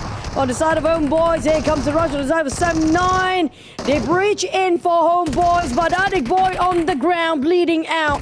Now Mika, can he find it around the corners? He's playing ring around the rosy, a bit of a maze, but Shamil's down as well. Furin next with an AKM, spotted out Kim, straight on the ground. Now there's TODAK on the other end too. What a third-party play right now. And they're just helping out Sem9 to clear the final remaining member, Homeboys, and they will be the first team to bow out. All the Malaysian teams are clashing upon one another. Sem9, they were the biggest winners out of all these duels. And it is just so rough on how things actually started out because we saw Real did actually get those back up, but the kind of engagement that they actually assigned for up against M9 was a little bit too hard to execute, in my opinion. So, yeah, it was a little rough. I have to say, TODAK really touch and go in that one. Just to get the replay, okay, we get the Shamil first contact, and this is what I worried for GLU. Look at how aggressive eArena going on right now. They're aiming for the eliminations just for the sake to catch up to BTR, so they won't be the only team that can reach to the match point. But on the side of TODAK, it's so funny, they really literally touch and go. Oh, Sem9 is still alive down there. We don't want to fight them. Let it be. We just get a couple of points, it's fine. We got 1 point. Yeah, we're happy about it. Just let it go. And that's it. They gone. I thought they're going to go another round against Sem9, to be honest. Yeah, I thought so too. And like, when you go in for those kind of pickoffs, if they're going to be still limping, you will know that, oh, we can kind of take this fight because there's a few more members that's pretty much scoreable. But when you immediately take out that team, and it's like, okay, so this team is already being wicked out, so I don't think we should challenge. Meanwhile, Blue! Oh, they found TODAK though. They have to fight this. They have to win this. At least they got a 2v3 rather than 2v4. But KF, he made it out. But there's somebody else waiting downstairs. He clears the door immediately. Oh, what a play with the door. Oh, KF, he clutched it. KF made it. He knocked down 3 out of the players remaining for TODAK with that one last bullet as well. Incredible play. Who knows how big of an impact a door can be? Never looked down on a door before, and this is how you get to play with a door. His game sense is unmatched. Like, remember back in the first day? He's been able to really put all these stops, and he's the one performing so well, even back in week 1. And when you bank in all your hopes on KF, he delivers it. Literally, like you said, 1 bullet left. He could have easily been taken out, but that ring around the rosy just by the door kind of allowed him to find all 3 members. But we got more action, Choo-Choo, as Alter Ego rocks up against the rest of Team Flash. Those nades are now dropping right in. Krypton, though, is getting tagged out by Bose from another angle. Bo's always good when it comes to working with angles. It's going to be the top Terminator of Team Flash versus Rosemary. I want to see this one unfold, but unfortunately Zeus coming out from off angle. Yeah, this is the best play coming out from Team Flash. They are setting the trap very neatly. You cannot even spot the rest of their members, even in the mini-map. Now, Team Flash, do they respond by just going all into his alter ego and take them down, or do they just let them slip by? But right now, the chase is on, and Zeus spraying over to Snape! Snape, oh, he needs a reload. There was a clear line of sight, but when he hasn't actually given up yet, Snape down to 1 HP. He needs to go for the reset by his... I want to toss those Molly, but he needs to go for the healing first. But when here comes the nade flying over, what a trajectory! And that's Alter Ego from hot to cold in an instant. And Team Flash, they scored a 4. That is so impressive. Every single member was in tune, in sync, and like you said, we don't even see where these angles are coming from. It's a team ace, 1 for all and all for one. And with wanting to see this form coming in from the side of Team Flash, they couldn't find it yesterday, but I'm glad they are finally regaining all that momentum here from the get-go once they touched down inside of Erangel. And just in this matter of moments, within that stage 1, 3 teams vanish. In an Stage instant. 1. Stage one. We have to emphasize stage 1, guys. And 3 teams already gone. How many will we have left when it comes to stage 4? Let's do the math. But yeah, when it comes to the circle, we haven't actually seen whether the circle is going to pull downwards or still going to go towards Pachinki. If it's Pachinki, then great news for the Xaviers. There's going to be their usual drop. But whether they can actually secure the teams that are coming in, especially around the Pachinki trenches, now that's going to be a good place for a lot of teams to fight for. But for 7-9, they're just going to play slightly slow on top of Fairy Pier. They know it's still inside of a circle. The circle haven't actually shown any sign that it will progress towards north or south. But as soon as we get to see the circle, will be Gatka Field or will be down south? It's going to be Quarry instead. Oh, that actually benefits Glue Squad. I mean, as much as they don't really have too many members alive, this actually prolongs their stance onto holding out the area. But it really depends on how many teams are moving towards the direction, because majority of all these teams love to be planted somewhere on the hillside to gain that control over the Gatka fields. So perhaps there's a little bit of a retreat. And as we talk about that, it's going to be a side-by-side high-tail action through those vehicles as BTR gets tagged up, and it seems like it's a very difficult stance for Federales to even drive straight at the moment. There's the Xavier over on the side, and I believe there's a couple more teams planted over in the other corners as well. MBKE trying to do exactly the same, but Wunti, he sees those vehicles driving by, and he's already turning back over in the north point. So BTR, I'm glad that they're safe. They could still go in for that hurdle to beat the match point.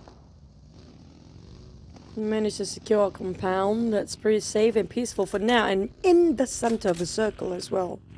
This might last them quite a long defense if they can actually hold their fortress strong, because the Xavier seems to be very interested about their compound there. We see how they're actually chasing the tails of a BTR early on, but we don't spot a lot of action coming up from VOIN when it comes to this Super Weekend, by the way. But I wouldn't worry too much, like I mentioned before. Regardless of how they ended up by end of the day, they're still going to get into the grand finals thanks to their first week Super Weekend performance.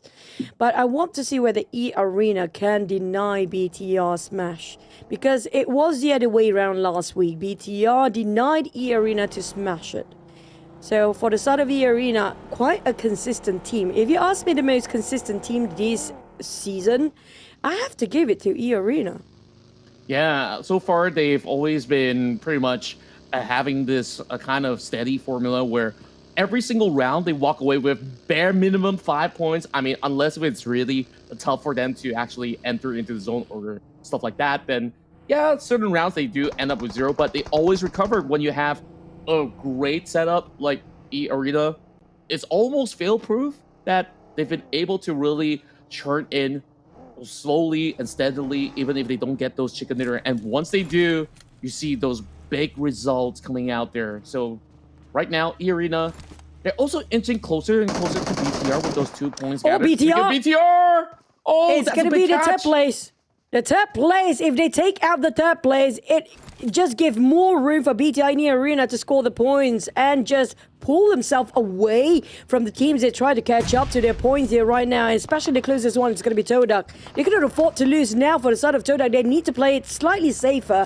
But as the circle shrinks even further, Team Secret, BTR, eArena, and indeed Xaviers, all the hot teams happen to be in the center, playing around the center of the circle here. Well, the side of BTR, at least they didn't lose any men yet. It scores 1 elimination out of Team Secret player. So I assume the rest of Team Secret will not follow the footsteps of their fallen comrade just now. Probably he's the scouter for the team. Yeah, he's doing an absolute massive job right now to really relay all that intel. Back towards the side of eArena, they're taking things very steadily as they're having a firm control over the hillside. But they don't really know what's beyond this hill, and that is going to be the major problem. So hopefully they'll be able to eventually pave a passage. And I believe not too far off, it's also BTR. So these two teams do not wish to collide against one another unless if eArena actually gets a clean sweep. Then they'll be absolutely happy that they can find avenues to eventually have that clean run against BTR. But easily said than done. We go back over on the drawing board as we have VOIN to challenge Vampire Esports. Oh, Red Bull spotted out Bull Potato. Water spray by Red Bull. Up behind, they're being wrapped around vampires if you're not being careful about this. Here comes a nade dropping by Razak. They do have those elevations, but unfortunately for VOIN, they couldn't see the other side of the hill. So they have to part ways and give it the points to his vampires as Red Bull finish off Potato. But for VOIN, I think it's not wise for them to commit to this fight right now with vampires, all 4 of them hovering around the same area. And Razak straight away leaving Consulate behind. I don't know what's the communication on side of VOIN, because it feels like they are very far apart, a bit later for Consulate to leave as well. Going around those trees will not actually help him so much as another one easily taken out by vampires. What was Consulate thinking? Why is he delaying his departure after he saw Razak just start the engines and flying across the field? Yeah, a little bit of a sign of hesitance as well. I felt like it was a little bit disjointed. As much as they were really looking for that space, they have no other option but to really dock into this really tight shack. But thankfully, there's no other teams close enough. But as much as I say that, I do see that there's Blue Squad on the opposite side while they lock their eyes upon the rest of MVKE. Now, Vampire Esports, from one fight to another, now they're challenging up against the rest of Team Flash. They don't really get a glimpse from behind the spine of the hill. Team Flash, they know that this is a very risky position. So instead, they aim to hunker down over on the other compounds, which is relatively safer from harm's way. So Vampire Esports, they're given a little bit more space, but are they willing to take more out of those other members of Team Flash? Now, circle time is going to be got field all around a very flat plane, except for the left side where Federales and the rest of BTR. It's a very sweet compound they can hold. But the downside of that particular compound slightly on the low ground set of the highs. That's why Red Face is a bit far. But FaZe Clan, they are crashing into a hills compound, and the nades been spoken as well as a zip on the ground. It's a bit 1-to-1 trade for now as FaZe Clan, they try to find all the corners, but they need to help as zip up as well. Yeah, it's just a very rowdy fight right now. TigerX doing his level best to just find those members of FaZe Clan. A couple attacks already connecting, and Tiger, he's already having those nades being tossed towards his corner. Chopper still in the hovercraft. He's not going to look to dodge because Vampire Esports arrives from the back, and this is going to be helter-skelter for Hail Esports. Vampire, despite they were running away from the other teams before this happened to be the perfect timing for them to bump into the teams that's fighting with Tiger X down to 10% of HP. And Mela will score Tiger X. It will be the last of Hill just now. They still have some players alive on the side of Hill. Down to their one player left. But they managed to still have a 2.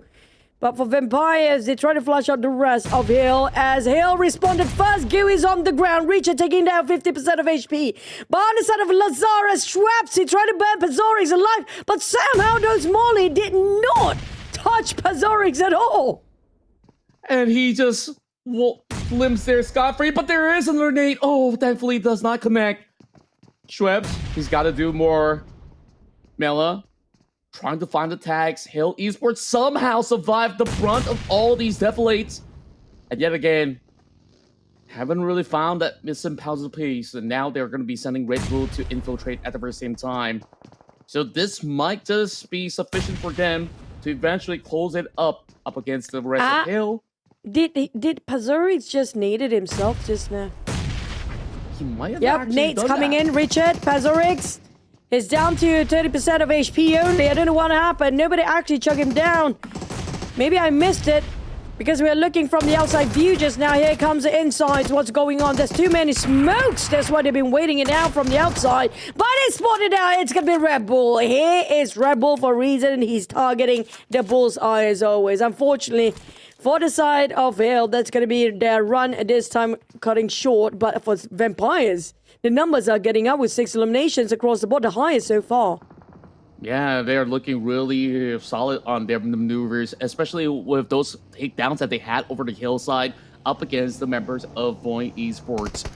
And now they've got themselves a very steady compound to work with. Meanwhile, the rest of DX fighting all around the North Point to take that space away from the rest of Team Flash. The nades are now sent in, easily securing Zeus. One twin down, another to follow suit eventually.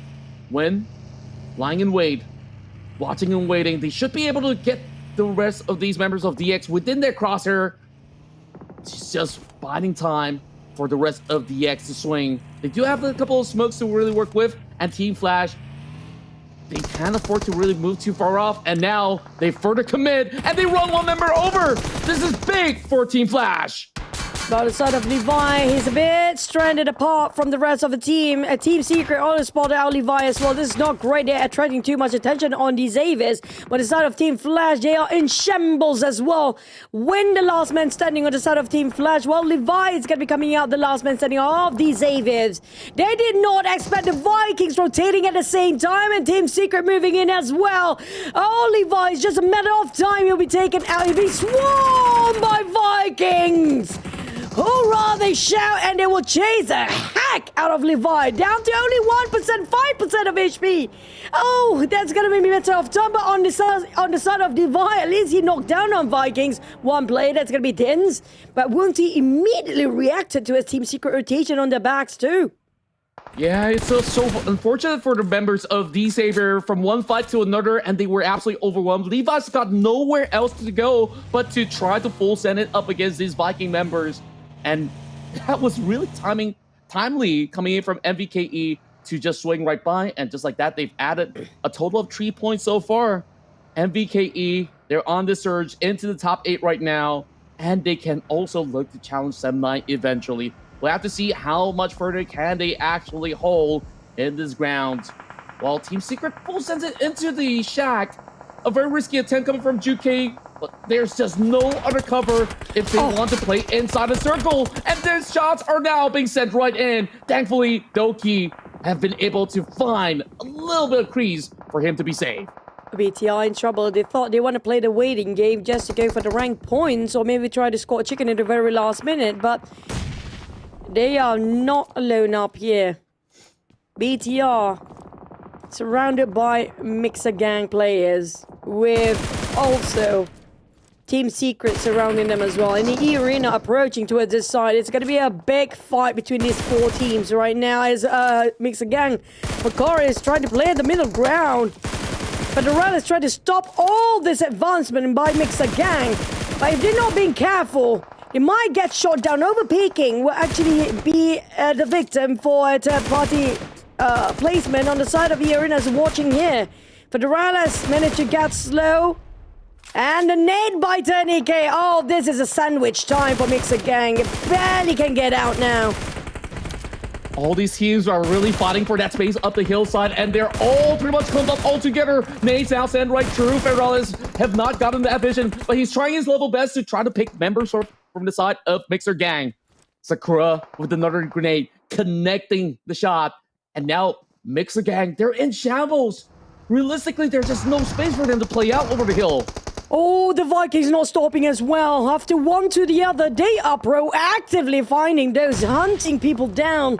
While Mixer Gang being sandwiched in between BTR and eArena, it's just a matter of time while the Blues start to close in. And McLaurin couldn't even pick up his members.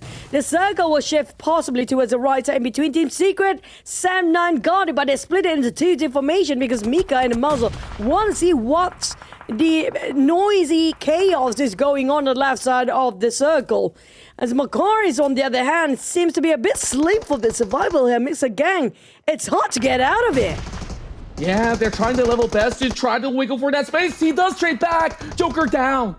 And eArena, they try to swing all together, but they are a couple meters apart. And that is just about enough. Red Face, they get the tag. And BTR, they accumulate another 3 point. Blue Squad, they will be able to take down the final members of Team Secret while the rest of eArena fight through the hillside. They finally put a dent up against MXG, but still, they somehow survive with Getslow hugging tightly by the tree. Oh, but you saw the shots coming up from BTR on the minimap. The moment the smoke dissipates, it's going to be as clear as day for them to shoot him down. It's just a matter of time with the Blue Zones not helping Getslow as well. I mean, yes, BTR start to disengage in parting ways, but Getslow, yep, Federalis on the side of BTR never failed to amuse us with his antiques coming out from very far angle. But eArena, they spot out Sam9 next, and they hop down and straight away start shooting. Mika's on the ground already. eArena, they know for a fact they need more elimination just to catch up to BTR, whilst BTR is taking it a bit slower when it comes to the gameplay here. They know for a fact if they can score chicken, it's 100% to get to the match point instantly. Yeah, they've already added 4 points on the tally. All they need is 7 more points. Woon-T now, finally catch up around to Amazal. Sam9, they were all too fixated onto taking members out of the side of eArena and now got themselves caught out. BTR, they have that avenue to re-aggress because over the north point, it's absolutely clear for them to push right through. eArena is running out of space because they have to descend from that hillside, and now there's only small little creases for them to work with. Meanwhile, Woon-T, big nade send right in. Can they find Sam9? Sam9 being the center of attention. He needed one team minute to take down a UI. Nasty nade that is. But BTR, they're just next to eArena. Well, Woon-T, the troublemaker on the side of the Viking, the last man. Not really, they still have a trio. TODAK coming up from behind. It feels like Sam9 is providing the dinner for everyone. Everyone want a bit of a Sam9 and all eyes sat onto them. There's no way out at all for Sam9. And somehow all the smokes have been able to give them a little bit more of that space to work with. But the smokes have now subsided. What will they do right now? Break goes in to try to retrieve Woon-T on the outskirts. He does have that hovercraft to also block some of all these angles at the very least. eArena regained a little bit more of that tempo since all the attention span was being brought upon the rest of Sam9. And now there's going to be a little bit of that update. Blue Squad, they make it into this top 5 run. That is amazing for their efforts because we saw Blue, they lost 2 members so early, but the circle is not within reach for the moment. BTR will be watching very closely. A small shot works well for Vaxi right now. Keep pinning him down with that mini 14 and 8x scope as well. But BTR, Federalis seems to be a bit low, not too healthy when it comes to HP. Spotted out GLU players. Vaxi gained so much information just by being here, but I hope he got himself enough smoke in case the team start to push towards his side. Spotted out Sakura. It's going to be 1-2-1 formation. Joker tried to find himself an off angle to work with because the Blues start to chip down the HP of Sakura. At least the haystack will buy him a bit of time. He will survive. But for Federalis, they need to find a different angle to work with because all they see right now is just Sakura. The other side of the hill is going to be a different person entirely. Vaxi taking on Sakura again. Can Vaxi finish it off? Going for the pixel shot. Oh, close enough! Sakura, hang on, buddy! And Joker just being a joke there. He's not going to help Sakura knowing the fact, hey, you're gone. I'm sorry. Yeah, his health bar is a little too low for him to even consider rescue. And Vexy with the 8x scope, like you said, he got those perfect angles to really work with. Meanwhile, Vikings somehow, they prevailed for so long. Now, all the attention is being drawn right back to them. Viren tries to trade back, gets a catch. And for some reason, eArena has been so elusive. They've been able to really hang on tight because they're hoping to stand toe-to-toe against BTR. And take a look at Federalis. He's closing the distance and the nades! So close.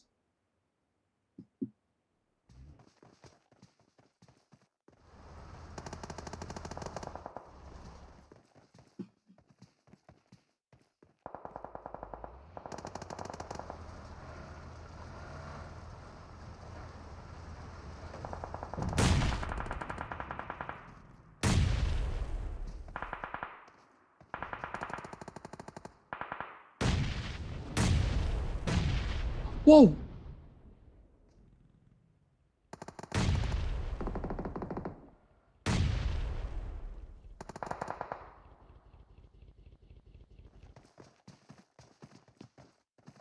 Yeah, they're all slowly getting depleted right now, and that is just about enough coming from Red FaZe, finally appearing with his M4. Meanwhile, the fight is happening between MVK and Sem9. That big nade from Trang settles the scores as they take down the Tigers.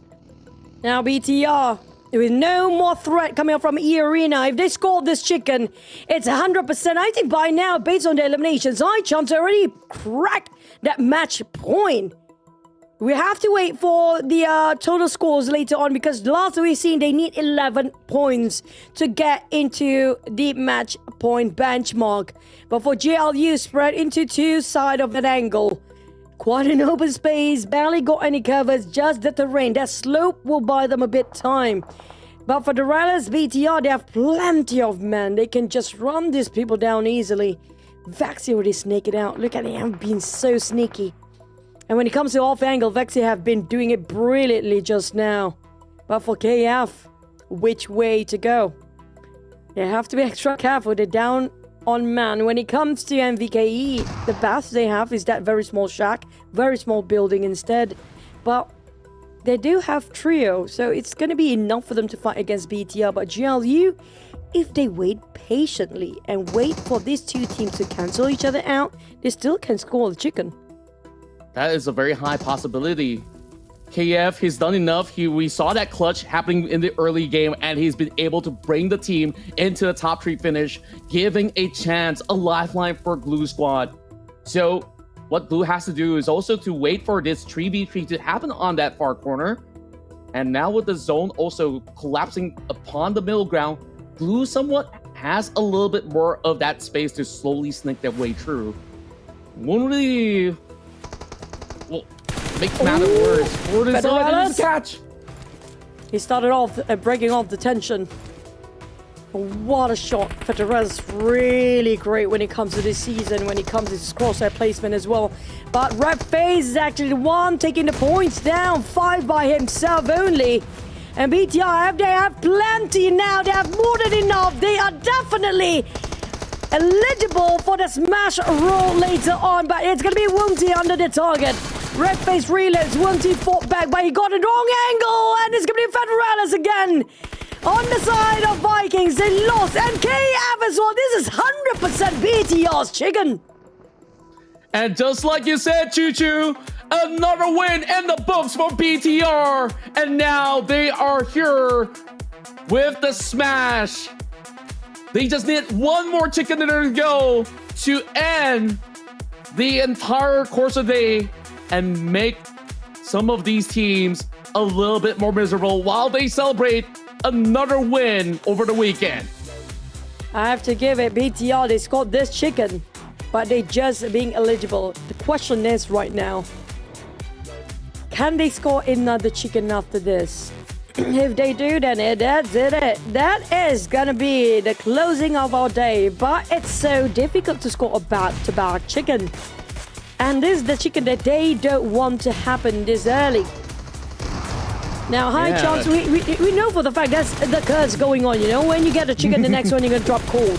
I hope they don't drop it for the next one, but high chance it will be. That's always going to be the case.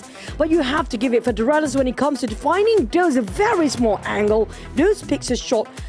His eyes just feels like a Superman X-ray that can see through everything.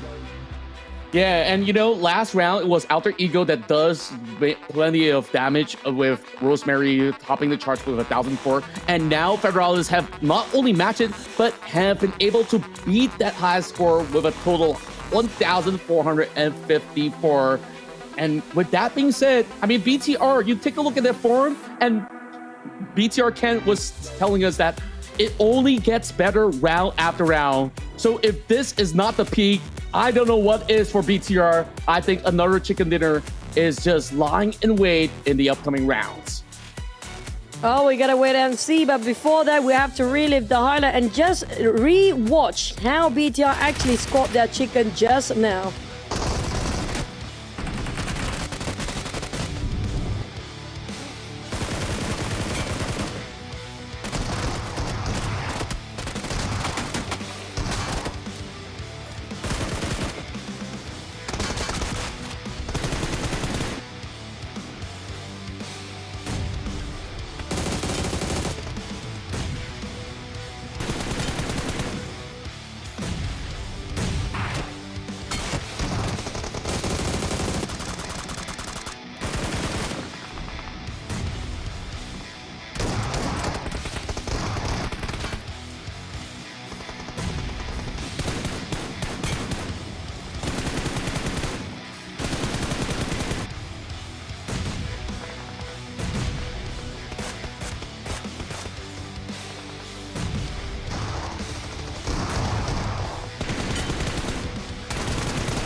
Oh.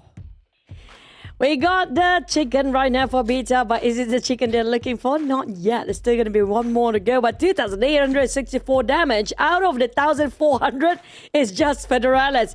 He put out half of the damage BTR putting out just now. That's amazing, man. I don't know what else he can offer. I'm looking forward if Federalis can actually be the top Terminator when it comes to this season.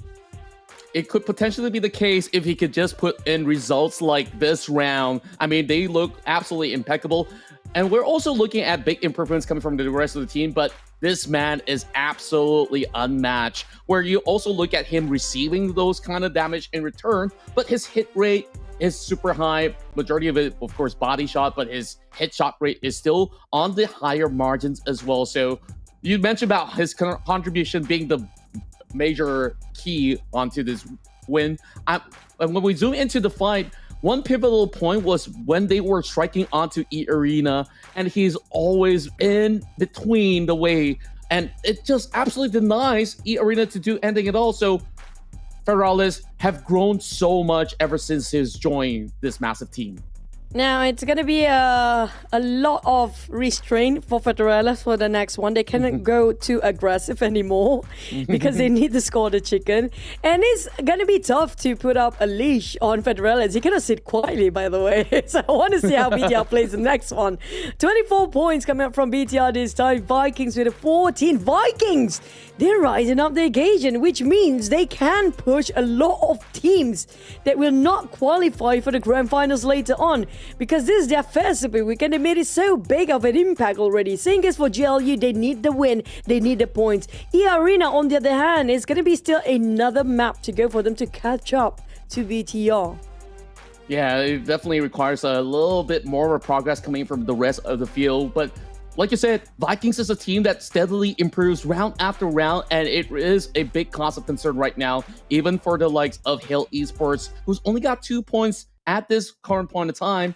and we're also seeing even Homebois having a little bit of stagnation, so it is rather worrisome. So we have to take a look in the score points. And of course, lo and behold, BTR, they hit 110 points right above the match point. So all that they need right now is a chicken dinner. Whereas eArena, within the span of a round, they might be the next team to also join BTR up there within the trash hole. Ooh. eArena. Yeah, cutting it short, 21 points to go. That's plenty of space for BTR. Even if they fail this one, they still have another chance for the next one. But I have to pray they will make it this one, because next one, eArena might join in to smash it away as well. But when it comes to the second page, I'm happy. I mean, I wouldn't worry for VOIN and Hale, but FaZe, GLU, and D Xavier's Alter Ego as well. They need to make it to the first page to 100% secure the position points and their ranking league points for the grand finals here. If they do, then a lot of teams will get pushed down as well, including Talent. Sorry, Talent, but they couldn't make it this Super Weekend, so their points will definitely not going to be enough for the grand finals. Yeah, overall, this is going to be high stakes matchups from this point onwards, because BTR, if they get this chicken dinner, it's all over. Some of these teams will have their regrets. Whereas we're looking at BLUG, they finally pick up the puzzle pieces and they're on this climb. But how much further can they climb before all the rounds end? This might be the final round of Erangel, so we'll have to see whether if teams will be able to deny BTR. BTR. But what I do know why these players are playing so well, I think, is because the latest update. That's why we're looking at every single pixel. There's no flaw at all showcased by especially players like Federales. We've seen a lot of high clutches, like even sometimes 30k. But on the side of this, you guys have to update their PUBG Mobile version 4.0 for you guys to enjoy the smoother battleground. Who knows? You guys can actually play better than the pro players after you update this. Just unleash your inner and your long lost talent. Probably it's going to be in PUBG Mobile, but on the side of the points, can they do it? BTR, they scored the chicken, but that's not the chicken they need to finish off the round.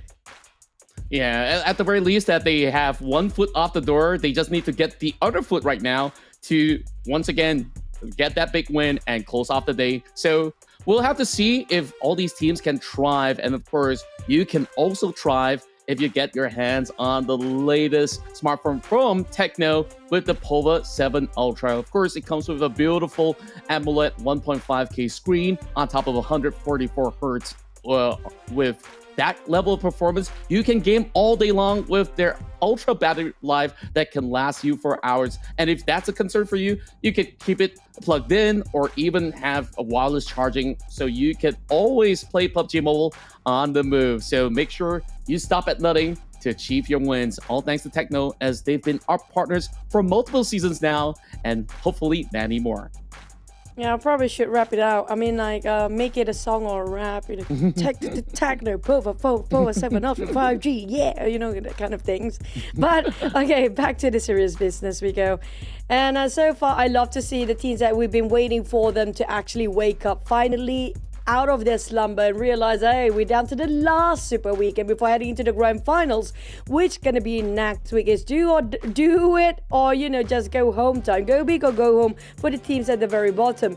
Now, at the same time, with the rise of the teams that never been in the Super Weekend before, here especially, we're looking at Mixer Gang as well as the Viking. That seems to be very outstanding in the last wrangle. This will push down plenty of teams. It finished the day in the top 5. Now, for Mixer Gang, it's pretty close to that. But for Vikings, they have to be a bit more aggressive as well. And another team that's going to be Sem9. We don't see a lot of action coming up from Sem9 because they're always being the victim of multiple teams and sandwich in between. So I think when it comes to rotation, they have to regroup and just reassess how to rotate, because these teams are hunting people down. Yeah, we can definitely see that these teams are trying their level best to even try to sustain. And I think like a few names have definitely caught my attention. Alter Ego, I think back in the round of Rondo definitely have been impressive. But TODAK, they are also making some steady pacing. I think like the past couple rounds, surely they didn't really hit the mark where they really wanted, but if they continuously go out without big numbers, I feel like TODAK could also run a little bit of risk of dropping in the rankings, but maybe it doesn't affect them too much since week 1 they did manage to perform, and same could also be said about Alter Ego. But Alter Ego already did a crazy amount of eliminations early on today, and we managed to get to see how crazy things can get when it was in Rondo before. But when it comes to getting it consistent, that's the bigger question here, because we've seen a lot of issues coming from Alter Ego this season. They did not have that consistency. As always, it's going to be some difficulty. It feels like they've been holding back so much that it directly impacted their gameplay now. But aside of Mixer Gang, good luck, have fun. They're having fun. I mean, they definitely feel like a bit chill here right now, but for Mixer Gang, I did not expect them to come out this strong in this Super Weekend, because they didn't even manage to make it in the first Super Weekend. Right, and you know, I was kind of not putting too much of the eggs in the basket of Mixer Gang all too much throughout week 1, because they were looking like they're trying to adapt to the kind of tempo of play by the rest of the teams, and you know, they went in just in the nick of time to qualify in, you know, the final couple of matches throughout the groups, and found themselves here in the weekend, and they're the ones to make the best use of it. So MXG, they're definitely showing great prospects, and if they play like this in the grand finals, can you imagine the amount of damage that they could actually deal against even some performing teams right now? Because even Rondo, that last Rondo, they actually hit hard. They got like, what, 8 eliminations, 9 eliminations, and things can only go upwards for MXG. Another team to focus on is going to be between TODAK and Team Secret. Now, TODAK, they always try to hunt people down quite early, and Team Secret, they're a bit more careful compared to TODAK, to be honest. Team Secret a bit more strategic when it comes to approaching a certain fight. But for TODAK, sometimes their recklessness seems to be their own bane. They are their own enemy here. When they found out the target, they tunnel it down too much. They are not aware of their surrounding, and surprisingly, they just recklessly open fires with no covers and standing in the middle of a crossfire between all the other teams. That's how they've been taken out just now. So I hope they kind of try to be, try to tone down a bit when it comes to their urge to take down the other players. Keep it tame a bit, okay? Don't go so wild down there. Yeah, and you know, like their best map so far has also been Miramar, where I feel like what you said is true, because when they play in Miramar, they're a little bit more reserved. Only till the late game, they say, you know what, let's go for more fights and more fights. And they have been able to work that out. I think like Team Secret as well as TODAK, they both have a similar identity. If they do pass by a fight that's taking place, they love to third party. And you saw what TODAK did. Went in, steal 1 point, it's like, okay, time to get out. But the moment they got out, they get into their own death afterwards. They should have picked the fight against 7-9 before, while they're still licking their wounds. I think this is just, a call that they should made in that time. It's not something right or something wrong. You cannot foresee the future. If you can actually foresee the future, everybody can get the trophy by now. So, okay, on the side of eArena, they have to be more aggressive for the next one. Like it or not, they have to catch up to BTR before they smash this one out. If they can, it's great for them, but for the other teams at the very bottom, they will try to aim down BTR now. They don't want to stop it here, because it's not safe for them to just stand still while the game finish where their rankings at. It's not going to be enough for certain teams. So they need to have more games. True enough, but if you imagine this scenario where maybe your team is somewhere around the top 8 right now, and you're feeling good, and you're not going to be having, all these big wins to really race up against BTR. It's like, okay, if we end it now, I think we're safe for the grand final. So you could just eliminate some of these guys who are on the bottom rung of the ladder. So I guess half the field, they're like, I don't mind if BTR wins. And then the bottom half is like, no, we must play till we get 8 games. So I feel like this is going to be that kind of conflict between the teams where, they will just shoot at anything that moves and hope that that is BTR. Speaking of BTR, I know I asked you guys before in the chat regarding, if you want to join in the game of your fantasy team right now, you can actually join in Contra. For me, before this, I had the idea of having Win and Bows or whatever, like we had our own composition of players. With what Federales offered just now, I'm curious to see what if Rosemary and Federales happens to be in a team and they happen to be both frontline fragger, entry fragger. It'll be interesting to watch. And I still want Bows in that lineup because of how incredibly unique his positioning when it comes to getting those off angle. While I put in IGL role. IGL. Who would that be? Who do you think is the best current IGL at the moment? Could it be from Alter Ego? Could it be from BTR or Team Flash? I mean, Team Flash, because Rosemary always perform where he plays with Potato.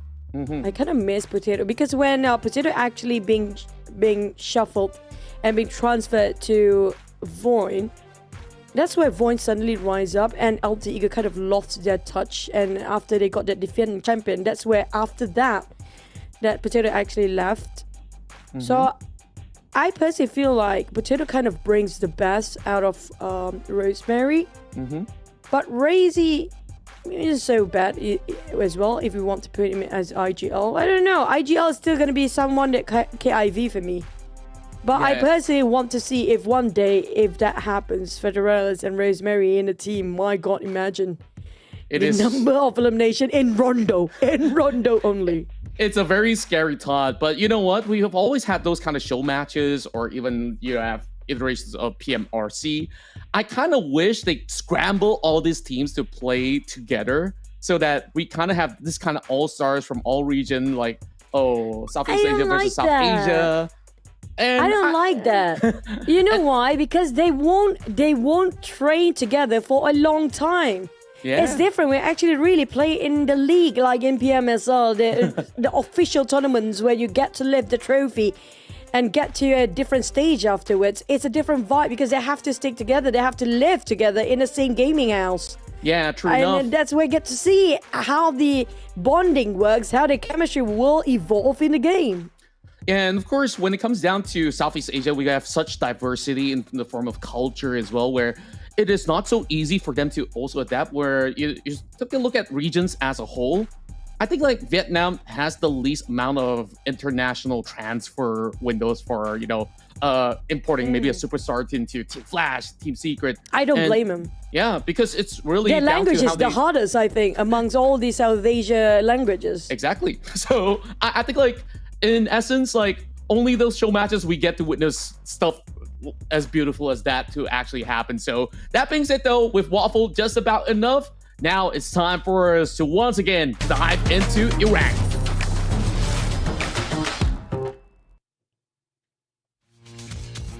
Whoa!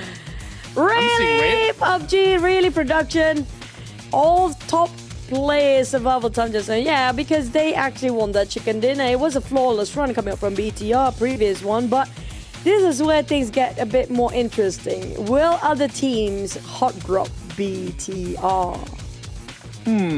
That's the big They don't question. want the game to stop, right? They need to hunt down BTR for the sake of their survival too.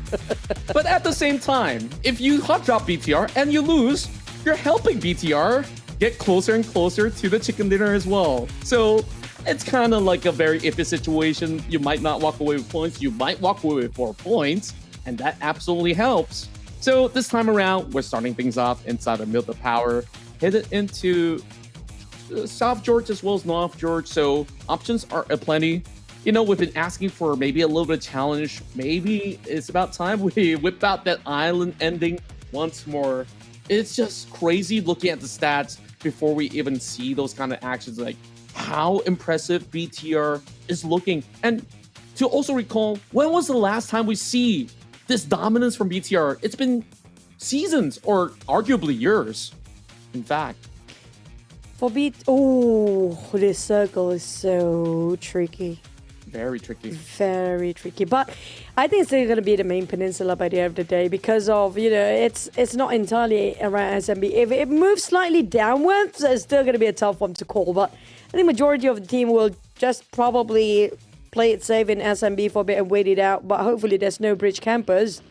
But speaking of stage 1, it's going to be where everybody try to fight it out with a machete and a knife. Got it! And there you go. That's going to be the first blood, Nate. Unfortunately, these Avis, it's going to be Lamborghini. Really going to be unhappy about this. I am absolutely impressed by Amazon. He's got those iron fists. Like, Lambo, he arrived, he saw, oh no, they've got a weapon. And then he just whipped out his fist to punch him out that buggy. I've not seen that in a long time. But I do know when it comes to these Avis, Lamborghini will definitely not going to be happy where they lost one of their members. And 2 of them, not 1. That's devastating for these Avis. Especially they need those points more than the rest of the teams here. GLU and FaZe as well. Keep our eyes on these 3 teams. If they don't make it a comeback, it's going to be tough. But I want to see where the BTR actually drop himself early on. Did it drop the usual place or did it actually change it? And this is going to be Team Secret. Love me or hate me, Doki. Yeah, well, I absolutely love the interview when we asked GQ. He's like, "Oh, you don't like Doki? Same. Like, we don't like him because he's really we love him, but we don't like him." Yeah, it's just such a funny lad, and I love that he puts on that serious face on that interview as well to make it look a little grim. But hey, these guys are a fun bunch. Well, Tiger X is here to destroy whatever fun that there is, though. Xeris tries to trade back. Meanwhile, 2 members up against 1. Xeris behind the wall. He doesn't have much space, but somehow he's still pretty much healthy after all the exchanges. And Tiger X almost getting clipped down. This is bad news for Team Secret. They have been in a clear advantage at the start of the day and multiple times. And I think when it comes to the progress of their points, they barely got any points here. They're always the first one to be in the early skirmish. They're always taken out quite early as well. So despite they got themselves at the 3rd place, the gap has been stretched to the point it's so difficult for them to catch up to eArena or even towards the match point. They're in the 60s early on. They're still in the 60s till now. I'm thinking that perhaps this teams, they're just really experimenting as well because Team Secret last week, they had a phenomenal run. And trial and error doesn't seem like they've been able to break through some of the surging teams right now that's currently putting so much pressure upon them. Just like Hill, who's currently desperate for those points. Now that they got 1 point against Team Secret, they are still keeping themselves afloat up against VOIN Esports. So that's big news. And if they do knock FaZe Clan down again, FaZe Clan might be eliminated out of this tournament. Well, at least we still have 3 more maps to go now. FaZe Clan cannot afford to lose early on that one. But Tiger Axe, he scored 1 before he scored another one with a very long toss of nade. Very precise. Xeris, at least he will fight back on the side of Team Secret. They're down to 2v3 right now. Juke and Xeris. What can they do? Can they pick up their team members? As Juke already knocked down Xeris, it's down to him only. Oh, this is going to be devastating to watch Team Secret despite they are in the top 3, but they barely got any progress. They're starting off the day with 50-ish point. And they're with only 65 for the longest time in the 60s, while the other teams on the top already progressed so much regarding their points here. They couldn't afford to go down now, but Xeris things seem to be very slim. As they know where he actually stands, it's the matter of time only. They will wrap him around. And like you said, they are just choking out all that space. And Team Secret, they were so disjointed in this fight that they cannot afford to do too much. But it's all Tiger X's effort that secures them this massive ace with 3 points under his belt. And that is super important because Hale right now has knocked FaZe Clan down once again. Real. A lot of teams seems to be very interested around farm, but oh, this is what they need, Limboy. Oh, he's the star player for Homebois MAQNA, but with Real already taken out. Real's always very separated compared to all his other teammates. Last time we saw the same scenario from Homebois as well. Yeah, and it seems like it's the same occurrence once again in the farm where he's just trying to take one space, and it's unfortunate that they're dealing with BTR. And now that they know that Homeboys are around the vicinity, you can see that they are so scattered apart that it's so hard for them to even consider refragging. And therefore, they got no other options but to turn away from BTR. Great tracking coming from the side of Great FaZe. Not quite enough to actually take him out of that vehicle though, but that vehicle's stranded out in the open. Homeboys looking to pick him up, so they will still be A-okay for the moment. BTR adds one more to the tally, but now it does not really matter how much eliminations that BTR gets. All they need is that golden chicken dinner to really put it all to an end. And like you said, it just baffles me. I mean, Homeboys, they started today somewhere on the high pecking order, and they slide all the way down to 12th spot right now. I have to work things out with Real. I think Real's always the first one to be taken out on side of Homeboys. But I want to see BTR, can they keep the leash on Federales? Because they need to play it safe. Being reckless, I mean, if they want to get a point like their usual stuff, they can, but a lot at stake if they lose this match early on, because eArena is just very close to get towards that match point as well. But another team that we talked about before, Sem9. At least Sem9, they're working out as a pair, you know, like 2-2 formation. It's not like what Homeboys did with one Real out of sudden, out of nowhere, a bit far from the rest. But for TODAK, we talked about their rotations before. They always got caught in the process. This is going to be the same thing happening again. Oh. But any consolation, they managed to drag him out of there with that vehicle. That was really fast. I kind of like how quickly he picks him up as well while in the vehicle. Fast so thinking. That is a quick save, quick thinking coming out of TODAK. So Sem9 will have to work a little bit harder. And like you said, you know, back to the notion where, you know, you talked about putting a leash on Federalis. What about unleashing all four of their players? Just let them go on the rampage, and you know, they dwindle down those numbers. It could also be that possibility that allows them to play. You don't want that to happen. You can't let that happen with this much teams around you. You're going to attract all this unwanted attention, and everybody will start to shoot you down. We've seen that happen multiple times before, but on the side of Team Flash, there's going to be the Vikings. The Vikings on the rise here. They got themselves in the top 5 as well from the bottom before. Now, break knockdown. What a nade by Dobbs. Zeus on the other end. Spot out another player. It's going to be Trunks on the ground. Vikings losing their men, and I don't think 1T and the rest of Vikings want to be a part of this anymore. They just let the other teammate taken out by Team Flash, and there's extra bonus 2 points for Team Flash. Yeah, I absolutely love watching Team Flash in action because they always execute so cleanly. You saw that defense as well. They reacted instantly the moment that MVKE choose to try to knock them out of the park, but instead, they're the ones who suffered with 2 losses right now. MVKE, we've praised them so much in the past couple of rounds. Now, they have to be a little bit more passive as compared to what they've shown us. And last round, top 3 finish, super respectable. And hoping that there's a lot more if they do make it to the finals. Now, back towards the side of Sem9, you talk about that kind of a formation that they've been playing. They have this kind of 2-2 split going on, and then they usually reconvene.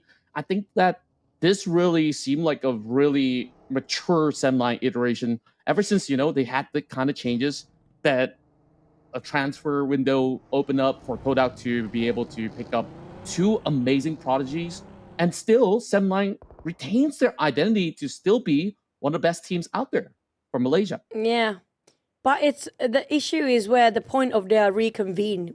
Whenever they cluster up together, that's where they get bombardments by all these teams. So they have the opposite problem. I think it's best they just split it apart. Maybe they're not meant to be together, and instead just go for the split 2-2. I think that's going to work better for them right now. Wherever they actually regroup, that's when they've been taken out. I don't know, it's weird. Usually when you're split out far apart from the rest of the team, that's where you're being picked off by another. But in the case of Sem9, it's a different contradiction completely. But this time we're looking at Vampires. Now the thing is, this lobby is so difficult. This season is one of the greatest seasons I've seen so far, based on the progress of the team and the improvement. Even the Vampires having a hard time in this lobby. Yeah, I mean, I'm with you on this, Choo-Choo, especially with the introduction of Rondo, and that keeps things so exciting. And take a look at this update. Blue Squad, they're on top of that potato hill. Can they hold out if the rest of eArena is just side by side? So I'm definitely locking my eyes on that potential team fight, where a lot of all these teams will have to find that wiggle room to climb up into either and BTR, they're getting struck down! Oh, they want to go wild, but things did not turn out like how they wanted to be. Razy got shot down immediately when he was driving straight to crash the compound of Sam9, but Rapface is on fire today. Can they actually secure this clutch? The rest of BTR has just arrived. They will pick up on Razy. That's going to be Maximum Mikan and Nate over toss, and he's down on the ground. BTR, the attempt is a success. And this is why I said Sam9 don't cluster up together. That's their point of reconvene. That's when they've been taken down. Just split it all apart all day long. Please. Blink it and you miss it. And they just execute it so swiftly. It really felt like they really know this at the back of their hands. And there's still another problem because I last saw Vampire Esports, they're on the top side of the hill. Sam9, you did talk about them. The moment they stick together, they suffered a little bit more. But the problem is not out yet. FaZe Clan as well as Vampire Esports, they're fighting for the hillside. Oh, what a name! Oh, what a spray by Mela. Oh, he finished off straight away. That's a very long shot from the side of Mela. But Rosemary taking on a mixer gang as well. We're heading over to a school where Gatslow is the only student in here in this big school building. But for Alter Ego to actually commit to this too long, the Blues have stopped to arrive. And it's stage number 3 going to 4.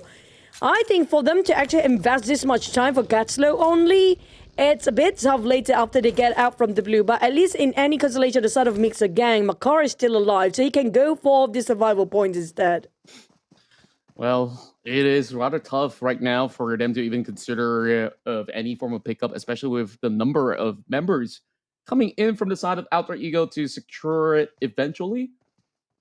And stage 3, I guess it's still relatively tankable, so Alter Ego is willing to risk it for the biscuit. And I can see that there is members of MXG around the corner. Yeah, that's Macarius, that's the last member, but Rosemary has been tracking him down. Just to see what really happened. Sam9, they literally just regroup here. Literally like less than a minute.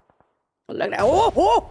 Fight around us! Calm down! Even the marshals took by surprise at the back.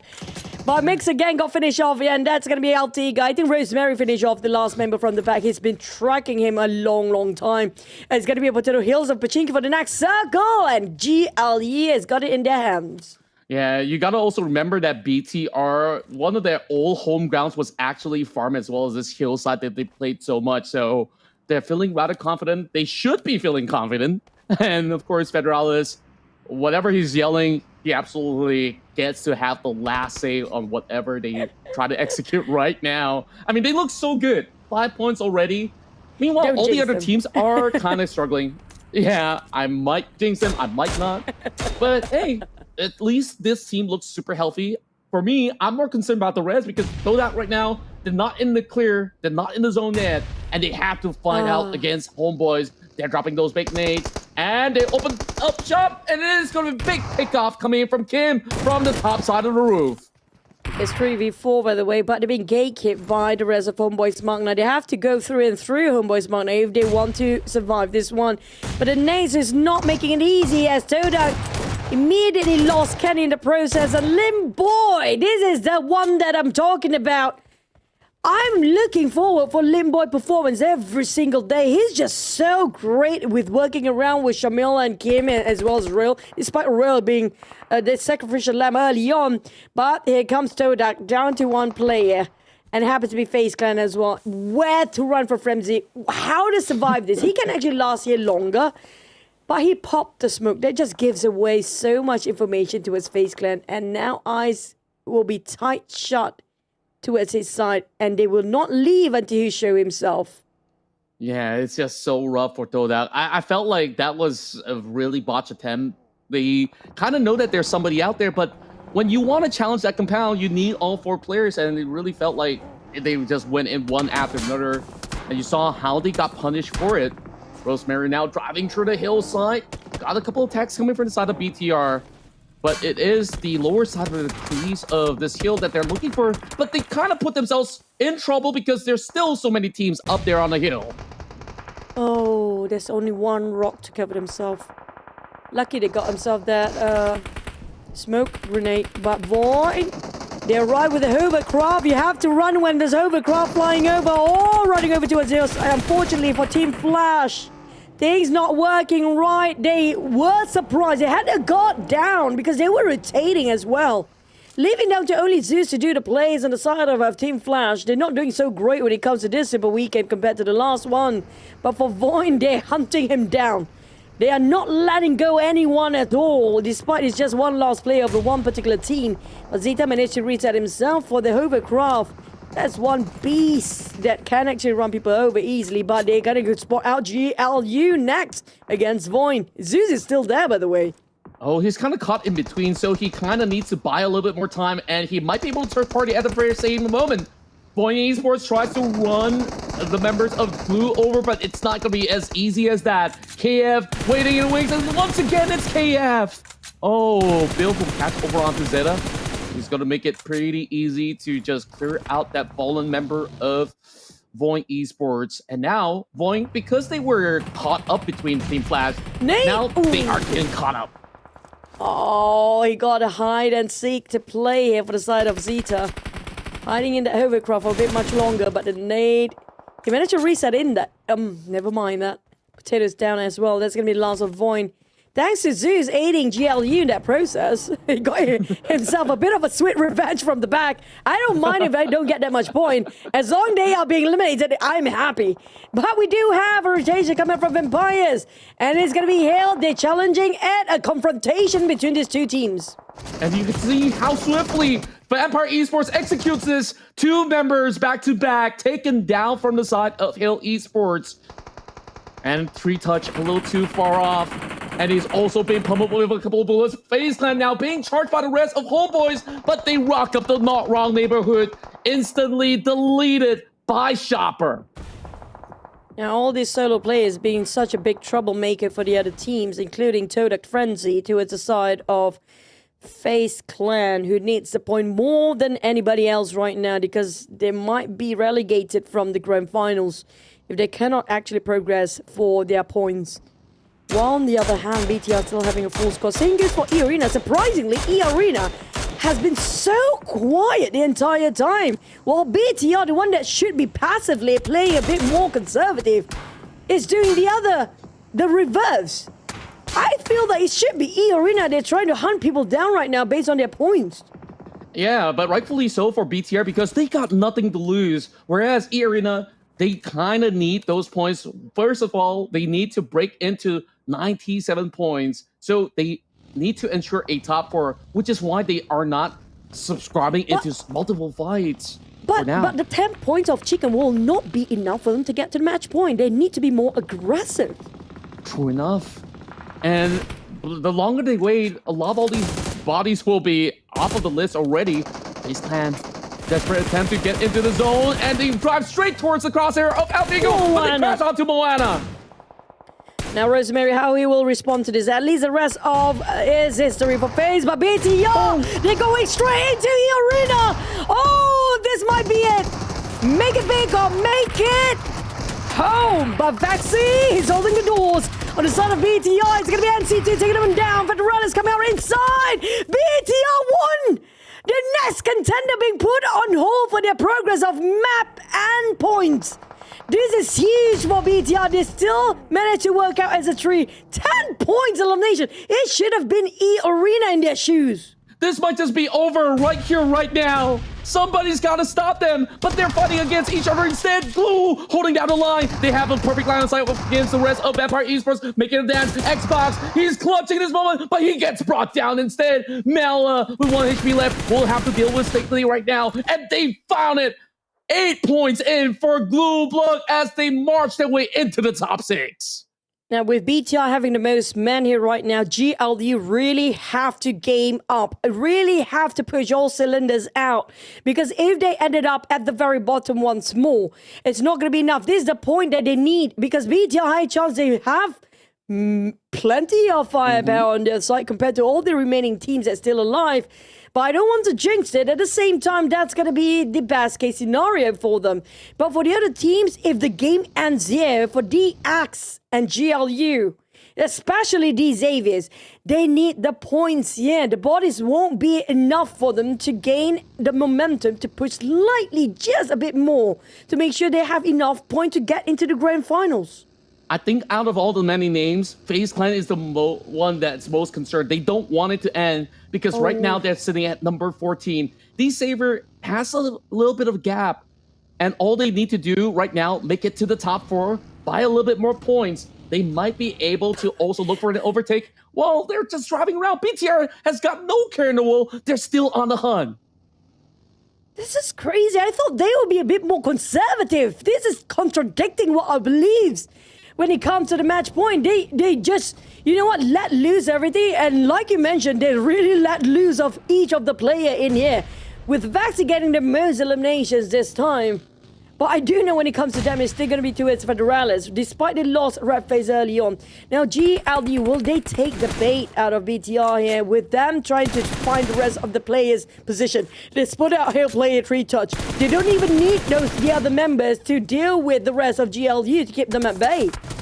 Yeah, and of course, the focal point of this matchup, now that they've settled down Hill Esports, BTR just needs to crush Glue, and the rest will not be a problem for them to settle with because they're going to be outnumbered overall. Big nades now sent right through. Noel's in trouble. Here comes another one on top of Noel. It almost chipped down. Collateral damage is more than enough to take down on Noel. That's going to be go time. And this is the team that having the most lineup on this side. If BTR just completely eliminate GLU, there's no other contenders going to fight against them anymore. This performance is absolutely out of this world, which is why they've been known as the Red Aliens, they've been known as the Knights, and now they have the vitality to now triumph. They're gonna run them over. Glue is gone. This might be it. Is glued to the ground. But we're pounding all the other teams here right now. These Xaviers making it a go against Team Flash. They're in the fact, oh shoot, we have less bodies to get our points here. At least they score himself that one elimination out of Team Flash. Now that's left with 2v2 for Vikings and these Xaviers while BTR. Will they stop hunting and wait it out, or will they search for these guys? I think all that there's left to do is go for the hunt, but it's going to be MVKE to really crash the gates of DX and somehow now do 1 versus 1, and they will be able to find that exchange. Vikings still prevail in full send, and it's going to be the Vikings that makes it to the top 2, and BTR is rushing in to close out this weekend. God. Are you kidding me? This is the shortest day we had in our entire life. With Smash implemented! BTR! They smash it back to back! Are you kidding me? This never happened before! And this is why Coach can say you have to believe in this brand new roster. They've been able to break the record for the fastest smash in Southeast Asia and perhaps even in the world. I'm calling out all the restaurants. My date is on tonight. We got an off day early. Thanks to BTR, but this is outstanding. This is blowing off my mind. I cannot get over this. Not just we're gonna finally have our social life implemented first time before Castles Live, but I've never seen a team that's so bold. Despite they are at the match point, they should be conservative. They should be a bit more slower, a bit more safe, but they are playing otherwise. What is going on? Choo Choo, you gotta understand this. BTR, they don't play by the rules. They invent the rules. And perhaps this is the best way that you can close out those weekends. They have proven it to us right before our eyes. Aggression is the name of the game. And lo and behold, you talk about the damage numbers coming out for Federalis. Vexy so far have been able to also best him. And this is just a full team effort. And all hail BTR. This is a team worthy to be crowned champions again. We'll have to see in the grand finals.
I have to say, the biggest transfer is still going to be Federalis into BTR. I'm just going nuts here. The first time. And this is what, okay, we're back to business. And this is what I'm scared for the other teams yesterday, Kodra. Because they are capable to do so for BTR based on their gameplay, how bold, how fearless they can get with Federalis and RapFace playing together. And that's one scary team because they have these two players, they don't think twice. And with BTR, ended the game, ended the Super Weekend so fast. Who will make it to the grand finals now? Yeah, that's the big question because they ended our day. Usually we say we end the night. We're just barely touching dinner time. And Vexy, he is the MVP for now, sure. I would definitely say that back to what Coach Ken did manage to, of course, bring up in that interview. It was the veteran players that enabled this iteration of Federalis, this iteration of Vexy. And of course, we give credit where credit is due. Zuxi, Gritface, or whoever that's being brought to be entrusted with these rounds, they make the most out of it. And BTR, the back-to-back win to really steal all the limelight and the show. And now will make some of these other teams who did not acquire points suffer in return. And it might just be celebrations here, but it's heartbreaks for half of these squads. I want to see, I 100% know he's going to be interviewed with VTR next. I want to know how they set their mindset because it's so difficult for the team that know that they have so much pressure while they can smash it. And they're the only team that can actually smash it, but still play it so aggressively well without jeopardizing too much. Yes, they lost Red Phase early on, but now begs the question, who get relegated in the grand finals? There's not enough slot for everybody. We saw the Vikings start to, rise up the occasion, as well as a mixer gang is on top of everybody else. Now, do even Sam9 even make it to the grand finals? Is Talon still eligible? Is D-Save is safe? But when it comes to the overall rankings, this is our end, and it's so hard to secure back-to-back chicken after you just being eligible. This is the first time in history. We didn't even get to the break. And it's also crazy that though chicken dinners are upon 20 over points, this one is only 1 point shy out of the previous one that they've been able to touch the smash match point. And you take a look at the gap that they created, even if there's no such thing as a smash rule, they are leaps and bounds ahead of everybody else. They're willing to even run all 8 games if they need to. But take a look at this. Hail Esports, they did manage to push 1 point above FaZe Clan. Is FaZe Clan in the clear? Are they knocked out because they're now sitting at 15? Ooh, this is tough. I don't think their points are going to be enough, to be honest. I think they're probably going to get tapped up. It's between them and Talon right now. And will we go to even the tiebreaker? And also, when you talked about the points, I agree. I have to give it. I have a feeling FMVP this season is going to be this guy for the Relics. That's the mighty of his curl, the power of the curl of his hair, just curling all the other opponents in their seat. And it's crazy that how he actually played out so well. And also, when it comes to BTR, these teams have to watch them out when it comes to the Grand Finals. They might pull this stunt again during the last day of Grand Finals. Yeah, you know, all the fans, not only from Indonesia, but the Philippines have been rooting for him. And now he is having the best time of his life. And this is the Super Weekend rankings as we have eArena holding the top spot. BTR, they won this with an incredible finish and they will come in second. But take a look at this. We only know up to 12 plays. Congratulations to the teams that have been able to make it to the Grand Finals. MXG, Vikings are up here. Now backs the question about the others at the bottom. At least for the side of Alter Ego, due to their run early on today, did save them so much. Like I mentioned yesterday, whoever got less than 4 points, they are in trouble right now. It's shaken to the core for their seats. And unfortunately, Sam9 is actually a tie for 3 teams. GLU, Broom, and Sam9 got relegated. Oh, FaZe Clan, despite they have 2 Super Weekends, they didn't make it through as well, and Talon as well there. This is so devastating. They did not make a comeback due to the day cut short, thanks to BTR. And for the fact of the matter that Boom Esports is not involved, they got saved by the bell. They got to thank BTR for this round, because if Sam9 plays one more match, this could have actually been a different story. A heartbreaking day for the Malaysian fans of Sam9. Same goes to FaZe Clan of Thailand, Talent Esports. Their run ends here. And of course, for those that did not qualify for 2 weekends, they are automatically disqualified as well. So this confirms it. We have got our top 16 teams locked in, and we still see a vast majority coming in from Indonesia, showing their prowess in the Grand Finals. You want to congratulations again. See you guys next week once more. eArena, BTR, Team Flash, TODAK, Vampires, Team Secret, VOIN, Alter Ego, the Vikings, or Team Hill, Mixer Gang, Homebois, MAQNA Esports, the Xaviers, RQ, GLU, and squeezing in Boom. I think Boom is down to that tiebreaker, really. If it's not the chicken, it's going to be placement points down to probably even the elimination. But this is devastating for Sam9, who's actually tied with Boom at the same time. I agree with you. One map can make such a big difference. But at the same time, I'm curious to see and I'm curious to listen. And this is just amazing, man. First smash rule that being so short ever in our Super Weekend.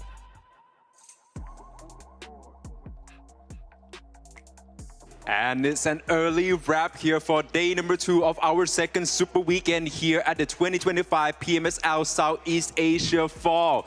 After a very thrilling battles here, it ends early as BIGETRON by Vitality's managed to secure a back-to-back winner-winner chicken dinner and then secure this Super Weekend's victory here. So of course, I'm joined here by a representative from the teams here. Welcome on board, Racy, as well as John, our usual face, our translator.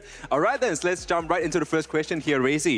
So first of all, congratulations on securing this win within just 3 matches. So how are you feeling so far? Oke, pertama selamat atas kejayaan hari ini dengan cuma 3 game. Pertanyaannya adalah gimana perasaan kamu sekarang? Perasaannya pasti senang, kayak kita bisa nyelesain ini dengan cepat lah dan bisa ngasih yang terbaik di hari ini. Yeah, of course, I feel very, very happy because of we can finish this tournament like this early. And of course, I'm feeling really good right now.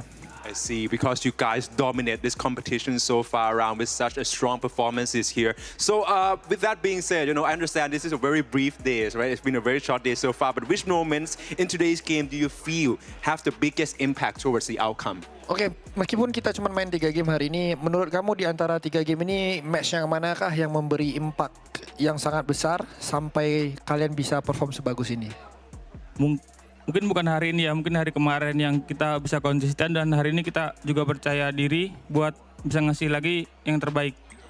I think the most impactful is basically yesterday. I mean, I believe that is because of we can carry those consistency into these days, and yeah, we believe that we can do like really good today. I see. All right then. So with that being said, after this strong finish, can you share us your quote of the days, or maybe even this, for the rest of the teams? Okay. Ya mungkin ada sedikit kata-kata hari ini buat dari seorang Rezi ataupun mungkin mau nge-taunting kah apakah apa? Coba. Mungkin kata-katanya maaf cuma 3 match doang. Okay, I think the quote of the day today basically I'm sorry. I'm sorry. Today we play only 3 match. Okay, then an apologies rather than a quote over there. All right then, so Racy, I'm glad that you mentioned about consistency because earlier today we interviewed Coach Kent, right? So with that being said, he said that he was very proud of you guys here and the team here. So maybe this is a time now. Do you have any message you'd like to send back to your coach? Okay, kalau interview tadi kita sempat ngobrol sama Ken juga dan Coach Ken ada bilang yang dia bangga lah sama kalian. Mungkin ada sedikit kata-kata yang mau disampaikan ke Ken sekali lagi. Mungkin kayak ya terima kasih udah percaya ke kita meskipun di awal-awal kita struggle dan kita bakal buktiin kalau kepercayaan itu pasti ada. Yeah, I think I just want to say thank you so much to our coach. Is because of you. He still believe on us even though we are still. I mean, at the first we struggle, but then yeah, we already showed that we can do it, and I hope you keep believing in us. I see. That's beliefs, right? Of course, here that leads to such a strong performances and great result for you guys, BIGETRON. All right, then this is the last question now, Racy. How do you and the team plan to celebrate this victory tonight and also to prepare for the finals? Okay, jadi terakhir pertanyaannya ya gimana kamu bakal ngerayain ya kerjaan hari ini dan apa preparation ke finalnya nanti? Kalau ngerayain sih nggak ada sih, kita tetap fokus karena yang paling penting buat di finalnya. Gimana jadi lebih baik lagi. So I don't know about the celebration. I mean, we don't really care because right now we just focus on the grand final. Ooh. It's because of the most important part is how can we play really well in the grand final. So that's the question mark. I see. You guys just stay locked in and focus on the goals over here, right? That would be it for this interview. Thank you very much, BIGETRON's Racy as well as John, our translator here. The curtain has now closed with this season's group stage and Super Weekend here, but that means the finale is about to happen here with the grand final stages about to take place here in Central World, Bangkok, Thailand from the September 26th to September 28th. So please stay tuned to this very intense competition here at the 2025 PMSL Southeast Asia Fall. Thank you. Bye-bye.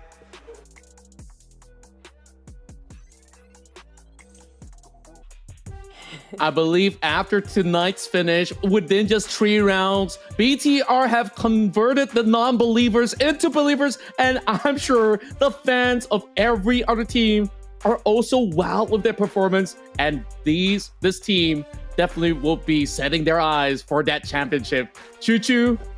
I think like this is so jarring. We've never ended so early before. I don't know what to do with this. I'm not complaining. I'm not complaining, man. But speaking of which, okay, back to business. This is just a super weekend. But before that, grand finals. Which means they can pull this stunt again. I have to agree with Coach Ken. He formulated the final best version of BTR after such a long time since those Tachibana, Twins, Risens, and Microboy time. You remember those times? You were with me. We starting off with the PMCO time for so many years. This is finally, they got the best version of BTR from those days, those golden days. It feels like BTR golden days, it feels like it's back now. It's finally back with the biggest transfer, I have to give it. It's going to be Federales that completed the whole BTR lineup. For me, yes, it sounds like Redface and Federales duo seems to be very scary. but every part of them, including Razy, plays such a big role when it comes to completing the puzzle for BTR. Yeah, I feel like every single member is currently super important. Coming from Zuxi as well, being, you know, the DNA of BTR, RA, and so many iterations, and now also passing all the knowledge into the hands of Federalis. They're all really looking like they're for like their prime time. And as a matter of fact, I think this version looks even better than the past. And I'm thinking that, you know, Team Flash, eArena, they look so decked out back in week 1. Now they will once again need to go back to the drawing board because right now the power levels are shifting and the grand finals is going to be one hell of a ride. So, Choo Choo, I think that we're definitely in for a treat when it comes down to the next weekend. Oh, next week it's going to be fun. You guys don't want to miss out. If you guys just join us in the stream, the day is done. We're wrapping up. See you guys for the grand final next week. So it's your loss, by the way. We told you to come in early, but that's going to be out from us. I'm Chichi, and thank you so much, Contra. Thank you so much for your luck as well that we had an early off day. See you guys in the grand finals next week. Bye-bye. Good night.